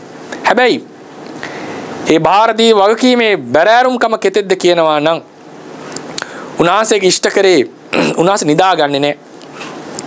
බුදුරජාණන් වහන්සේ උපස්ථාන කරපු කාලේ උන්වහන්සේ සැතපීලා නැහැ. මොකද හේතුව ආනන්දේ කියලා තථාගතයන් වහන්සේ ආමන්ත්‍රණය කරොත් එක වඩම උන්වහන්සේ වෙත යා යුතුයි. මම නිදාගෙන හිටියොත් ඒක ගැලපෙන්නේ නැහැ කියන එක උඩ රාත්‍රියේ 9 වතාවක් බුදුරජාණන් වහන්සේගේ ගන්ධ කුටිය වටේ ආරක්ෂාවට පහනක් අල්ලගෙන ප්‍රදක්ෂිනා කරනවා. හුළුවත්තයි කියන පහන් මේ දණ්ඩකට ගිනි දැල්වගෙන ප්‍රදක්ෂිනා කරන 9 වතාවක්. ඒ වගේම උණුපැන් සිසිල් පැනින් උපස්ථාන කරනවා. දැහැටි වර්ග 3න් උපස්ථාන කරනවා. සියලු පාද සම්බාහන, ශරීර සම්බාහන, චීවර දෝවන මේ සියලු කුදුමහත් කෘත්‍ය තමන් වහන්සේ නොපිරිහෙලා ඉෂ්ට සිද්ධ කරනවා. ඒ වගේම පිරිනිවන් පෑවට පස්සෙත් මාසයක් විතර කල් උන්වහන්සේ සියලු බුද්ධ උපස්ථාන ඒ ගන්ධ කුටියට සිද්ධ කරා කියලා ධර්මයේ දැක්වෙනවා. මේ ආනන්ද ස්වාමීන් වහන්සේ බුදුරජාණන් වහන්සේට ආදරේ. ඒ නිසානේ කුසිනාරා නුවරදී ඒ මහා පුරුෂයා පිරිනිවන් පාන කොට මේ ආනන්ද ස්වාමීන් වහන්සේට සිතවිල්ල පහළ වෙනවා. මම උන්වහන්සේට සෙවණැල්ල වගේ හිටියා. මට යම් සැකයක් තිබුණා නම් ඒ සියල්ල උන්වහන්සේ ඒ වෙලාවෙම දුරු කරා. මේ මගේ ශාස්ත්‍රවරයා මේ තමයි මහා පෘථිවිය වගේ මට පිහිට වුණු කෙනා. අද මේ මහා පුරුෂයා පිරිනිවන් පානවා නේද කියලා දරා ගන්නට බැරි ශෝකයක් ඇති වෙලා ඒ දොරබාව අල්ලගෙන 80ක් වයස ඇති මේ ශෛක්ෂ වූ සෝවාන් ආර්යයන් වහන්සේ අඬන්නට යෙදුණා. දරා ගන්නට බැරි වුණා. බුද්ධ ශාසනයේ ඨානාන්තර 5ක් ඇතුව හිටියේ. සතිමන්ත බහුශ්‍රුත භික්ෂූන් අතරින් මේ ආනන්ද ස්ථවිරය අග්‍රයි. ඒ වගේම ඒ ධර්මය පාඩම් කරන සිහිය, හිතේ දරා ගන්න සිහිය අනිත් සියලු භික්ෂූන් වහන්සේලාට වඩා වැඩි. ඒ වගේම බුදුරජාණන් වහන්සේ ධර්මයේ දේශනා කරනකොට ඒක ඒ ආකාරයෙන්ම තේරුම් ගන්න ගතිමන්ත භාවය ප්‍රඥාවෙන් උන්වහන්සේ අග්‍රයි. ඒ වගේම ධාරණ සජ්ජායන උගන්නන ධර්මයේ උගන්නන ධාරණය කරන සජ්ජායනා කරන වීරියෙන් අනිත් සියලු භික්ෂුන් වහන්සේලාට අතර අග්‍රයි. ඒ වගේම උපස්ථානෙන් අග්‍රයි. මේ බුද්ධ ශාසනයේ වැඩිම ඨානාන්තරලාභී ස්වාමින් වහන්සේ තමයි මේ සෝවාන් මාර්ගඵලලාභීව හිටපු ආනන්ද ස්ථවිරයන් වහන්සේ. තමන් වහන්සේට තථාගතයන් වහන්සේ පිරිනිවන් පානවා නේද කියන සිතවිල්ල ඇති වෙනකොට, මගේ පිහිට අද නැති වෙනවා නේද කියන සිතවිල්ල ඇති වෙනකොට 80 වයති වුණත් දරාගත නොහැකිව අඬන්නට යෙදුණා. තථාගතයන් වහන්සේ මේ ආනන්ද ස්ථවිරයන් වහන්සේට ලොකු සැලකිල්ලක් දැක්වුවා. නාලාගිරි දමනයේදී නාලාගිරි යථා තථාගතයන් වහන්සේ වෙත එළඹෙනකොට මේ ආනන්ද ස්ථවිර අනිත් සියලු දෙනාම නාලාගිරි යථා දමනය කරන්නට අවස්ථාව ඉල්ලනකොට බුදුරජාණන් වහන්සේ ඒකට අවස්ථාව දෙන්නේ නැහැ. නමුත් මේ ආනන්ද ස්වාමින් වහන්සේට ඒක බලාගෙන ඉන්නට බෑ. උන්වහන්සේ මොකද කරේ? බුදුරජාණන් වහන්සේගේ වචනේ නොතකා ඒ ආනන්ද ස්ථවිරයෝ තථාගතයන් වහන්සේ ඉදිරියට පැන්නා. කුමල් සකක්සේ පෘථිවිය කැරකිලා උන්වහන්සේ පිටිපස්සට ආවා. 3 වතාවක් මේක සිද්ධ කරා. ආනන්දය ඇතෙක් නම් මට කුමක් කරන්නද? මම මේ යථා දමනය කරනවා කියලා කියනකොට උන්වහන්සේ පසුව නිස්සබ්ද වුණා. ආනන්ද ස්ථවිරයන් වහන්සේ කියලා කියන්නේ තථාගතයන් වහන්සේට ජීවිත පරිත්‍යාගයෙන් කැපවෙච්ච උත්තමයෙක්. මේ බුද්ධ ශාසනයේ තථාගතයන් වහන්සේට ජීවිත පරිත්‍යාගයෙන් ආදරය කරපු උපස්ථාන කරපු කැපවෙච්ච භික්ෂුවක් ඉන්නවා නම් මේ තමයි ආනන්ද ස්ථවිරයන් වහන්සේ. එචේ කැප වෙලත්, ඊතරම් මහන්සි වෙලත්, ඒ තරම් ධර්මයේ දරාගෙන සියලු කුදුමහත් කෘත්‍ය සිද්ධ කරත් පළවෙනි ධර්ම සංගායනාවේදී උන්වහන්සේ චෝදනාවට ප්‍රාප්ත වෙනවා. ඒ චෝදනාව ඇති කරන්නේ උන්වහන්සේට රිදවන අර්ථයෙන් නෙවෙයි. අනාගතයේදී මිනිස්සු උන්වහන්සේට චෝදනා කරයි කියන මේක දැනගෙන මහා කාශ්‍යප ස්ථවිරයන් වහන්සේ කරුණාවෙන් මේ චෝදනා පහ නගනවා. ඒවට උත්තර දෙනවා උන්වහන්සේ. ආනන්ද ස්වාමීන් වහන්සේට පැන නගින චෝදනාවක් තමයි තථාගතයන් වහන්සේ පිරිනිවන් පාන අවස්ථාවේදී කුද්ධානුකුද්ධක ශික්ෂාපද අවශ්‍ය නම් වෙනස් කරගන්නට කියපු එකේදී ඒ වෙලාවේ ඒක විමසුවේ නැහැ. උන්වහන්සේ ප්‍රකාශ කරනවා අනේ ස්වාමීනි මහා පෘථිවිය වගේ මට පිහිට වෙච්ච ශාස්ත්‍රවරයා පිරිනිවන් පාන වෙලාව මගේ හිත ශෝකයෙන් තිබුණේ. ශෝකයෙන් මැඩිලා තිබුණේ. ඒ වෙලාවේ මට සිහිය එළවුණේ නැහැ. ඒ ප්‍රශ්නේ අහන්නට මම ඒක වරදක් ලෙස දකින්නේ නැහැ. නමුත් ඔබ වහන්සේලා කියනවා නම් ඒක වරදක් ලෙස මම පිළිගන්නවා. ඊට පස්සේ චෝදනාවක් ආවා බුදුරජාණන් වහන්සේ පිරිනිවන් පෑවාට පස්සේ මුලින්ම ඇයි මල්ල දේශයේ කාන්තාවන් ලවා මේ බුද්ධ ශරීරයේ වැඳෙව්වේ? ඒ කාන්තාව අඬනවා. හිතට දරා ගන්න අමාරු යොවුන්ට. ඒ බුද්ධ ශරීරයේ කිලිට වුණා නේද ඒකෙන්? ඒ වෙලාවට අනේ මුලින්ම අවස්ථාව දුන්නේ. ඇයි අනේ ස්වාමීනි මේ කාන්තාවෝ රාත්‍රියේ ගමන් බිමන් යන එක ආරක්ෂා සහිත නැහැ. ඒ නිසා වුන් කෙරේ අනුකම්පාවෙන් තමයි මම මුලින්ම වුන්ට වඳින්නට අවස්ථාව දුන්නේ. ඊට පස්සේ තථාගතයන් වහන්සේ 3 වතාවක්ම ඒ නිසා ස්වාමීනි මම වරදක් දකින්නේ නැහැ. නමුත් ඔබ වහන්සේලා කියනවා නම් වරදක් කියලා මම ඒ වරද පිළිගන්නම්. ඒ වගේම ඔබ තථාගතයන් වහන්සේ අවස්ථා ගණනාවක්ම ප්‍රතික්ෂේප කරදී භික්ෂුණී ශාසනය ඇති කෙරෙව්වේ. අනේ ස්වාමීනි මම ප්‍රජාපති ගෞතමියට බොහොම ලැබි. උන්වහන්සේ කෙරෙහි බොහොම අනුකම්පයි. ඒ වගේම මගේ ඥාතිත්වයක් මට තියෙනවා. ඒ තථාගතයන් වහන්සේගේ මෞතුමිය උන්වහන්සේට බොහෝ උපකාර කරපු උත්තමාවිය.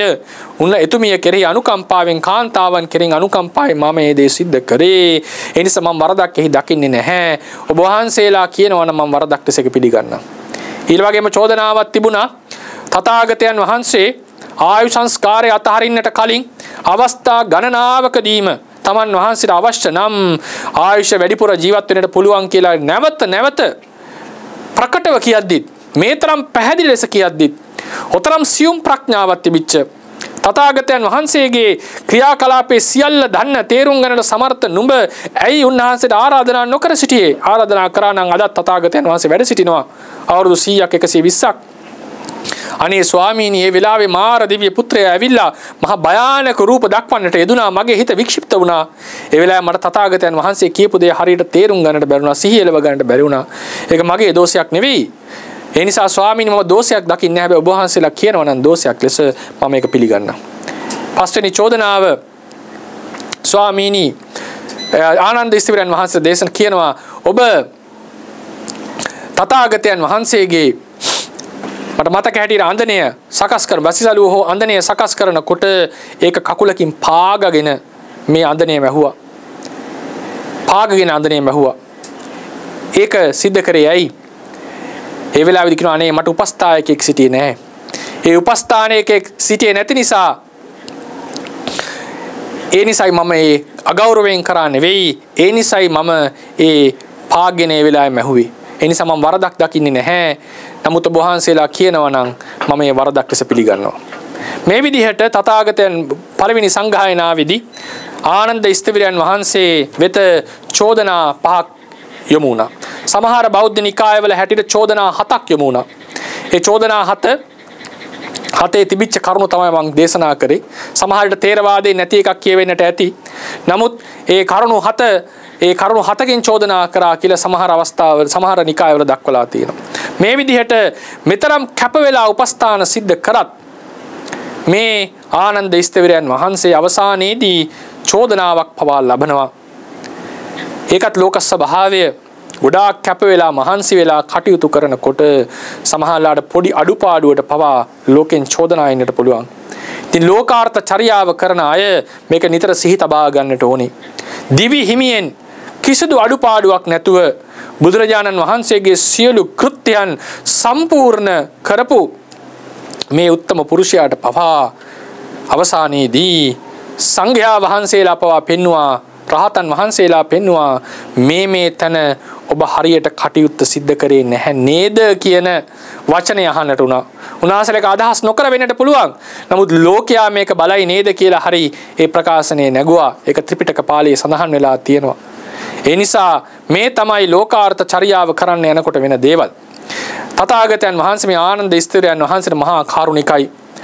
දැනගත් ආනන්ද ස්ථවිරය අඬනවා කියලා. ඒ වෙලාවේ කිව්වා ආනන්දට එන්න කියන්න. ඇවිල්ලා කියනවා ආනන්දය මම කියලා තියෙනවා නේද? සියලු සංස්කාර ධර්මයෝ නැසෙනවා. සියලු ප්‍රියයන්ගෙන් වෙන් වී යුතුයි. ඒ නිසා මගේ ජීවිතය කියලා වෙනසක් වෙන්නේ නැහැ නේද කියලා උන්වහන්සේට අවවාද කරා. උන්වහන්සේගේ ශෝකේ සංසිඳුවා. ඊට පස්සේ ප්‍රකාශ කරනවා ආනන්දය ඔබ මහා පිං ඇති කෙනෙක්. කොතරම් කරුණාබර වදන්ද තථාගතවරයෙක් ප්‍රකාශ කරනවා. වෙන ශ්‍රාවකයන්ට මෙහෙම කියු බවක් සඳහන් වෙන්නේ නැහැ. සමහර තැන්වල කියලා තියෙනවා මෙතනම තමයි ඔබ රහත් වෙන්නේ, මෙතනම තමයි භාවනා කළ යුත්තේ ආදී ලෙස උපදෙස් දීලා තියෙනවා. නමුත් ආනන්ද ස්වාමීන් වහන්සේ විශේෂ ප්‍රකාශනයක් කරනවා. ආනන්ද ස්වාමීන් වහන්සේගේ හිත සනසලා මහා කරුණාවෙන් දයාබර පියකුල සනසලා කියන ආනන්දය ඔබ මහා පිං ඇති කෙනෙක්. මේ කරපු පින ඔබ ඒ කියන්නේ සසර ගමන් කරනවා නම් මහා පුණ්‍ය සම්භාරයක් රැස් කරා. නුඹ උත්සාහ කරොත් නොබෝ කලකින්ම සව් කෙලෙසුන් නසා රහත් වෙනවා කියලා අර දුකින් බරිත වෙච්ච ආනන්ද ස්වාමින් වහන්සේට අස්සසිල්ලක් වෙමින් තමන්ගේ ශ්‍රාවකෙක්ට ඔබ රහත් වෙනවා, ඔබට රහත් වෙන්නට පුළුවන් කියන උද්‍යෝගය ලබා දුන්නා. අනිත් ශ්‍රාවකයන්ට සාමාන්‍යයෙන් කියන්නේ භාවනා කරන්න උත්සාහවත් වෙන්න කියලානේ. මෙතන කියන්නේ ඔබට උත්සාහ කරොත් රහත් වෙන්නට පුළුවන්. ඒ නිසා වීරියවන්තව කටයුතු කරන්න ආනන්දේ කියලා. කොතරම් හැඟීම්බර අවස්ථාවක්ද. තමන්ගේ උපස්ථායකයා දිවි හිමියෙන් උපස්ථාන කරලා තමන්ගේ පරිනිර්වාණයේදී අඬනකොට තථාගතයන් වහන්සේ ළඟට කැඳවලා කියනවා ඔබ මහා පිනැත්තෙක්, ඔබ මහා උපස්ථාන කරු පින් ගොඩාක් රැස් කරා. ඒ නිසා ඔබ උත්සාහ කරන්න. ඔබ නොබෝ කලකින්ම සව් කෙලසුන් නසා රහත් වෙනවා. කොතරම් සැනසෙල්ලක් හිතට දැනෙන්නට ඇද්ද? මේ තමයි අපේ බුද්ධ ශාසනයෙහි අග්‍ර උපස්ථායක වෙච්ච ආනන්ද ස්වාමින් වහන්සේගේ කතා ප්‍රවෘත්තිය සැකවින්. ඒ වගේම අමිතා කියන ඒ සුද්ධෝදන රජුගේ නැගණියටත් හිටියා තිස්ස කියලා පුතෙක්. එතුමාත් පසු කලක මහාන වෙනවා. එතුමාගේ එක්තරා නොමනා ක්‍රියාවක් නිසා තථාගතයන් වහන්සේ අක්කොච්චිමන් අවදිමන් අජිනිමන් අහාසිමේ කියන ධම්මපදයේ ගාථා දෙක දේශනා කරනවා. පසුව උන්වහන්සේත් සුවච භාවයට පත් වුණා කියලා පොතේ දැක්වෙනවා. මේ අපි සඳහන් කරන්නට යෙදුනේ සිද්ධාර්ථ ගෞතම නම් වූ සම්මා සම්බුදු රජාණන් වහන්සේගේ ඥාති සහෝදර සහෝදරියන් පිළිබඳ කතා ප්‍රවෘත්තිය. ඒ සෑම දිනම මහා භාග්‍යවන්තයි.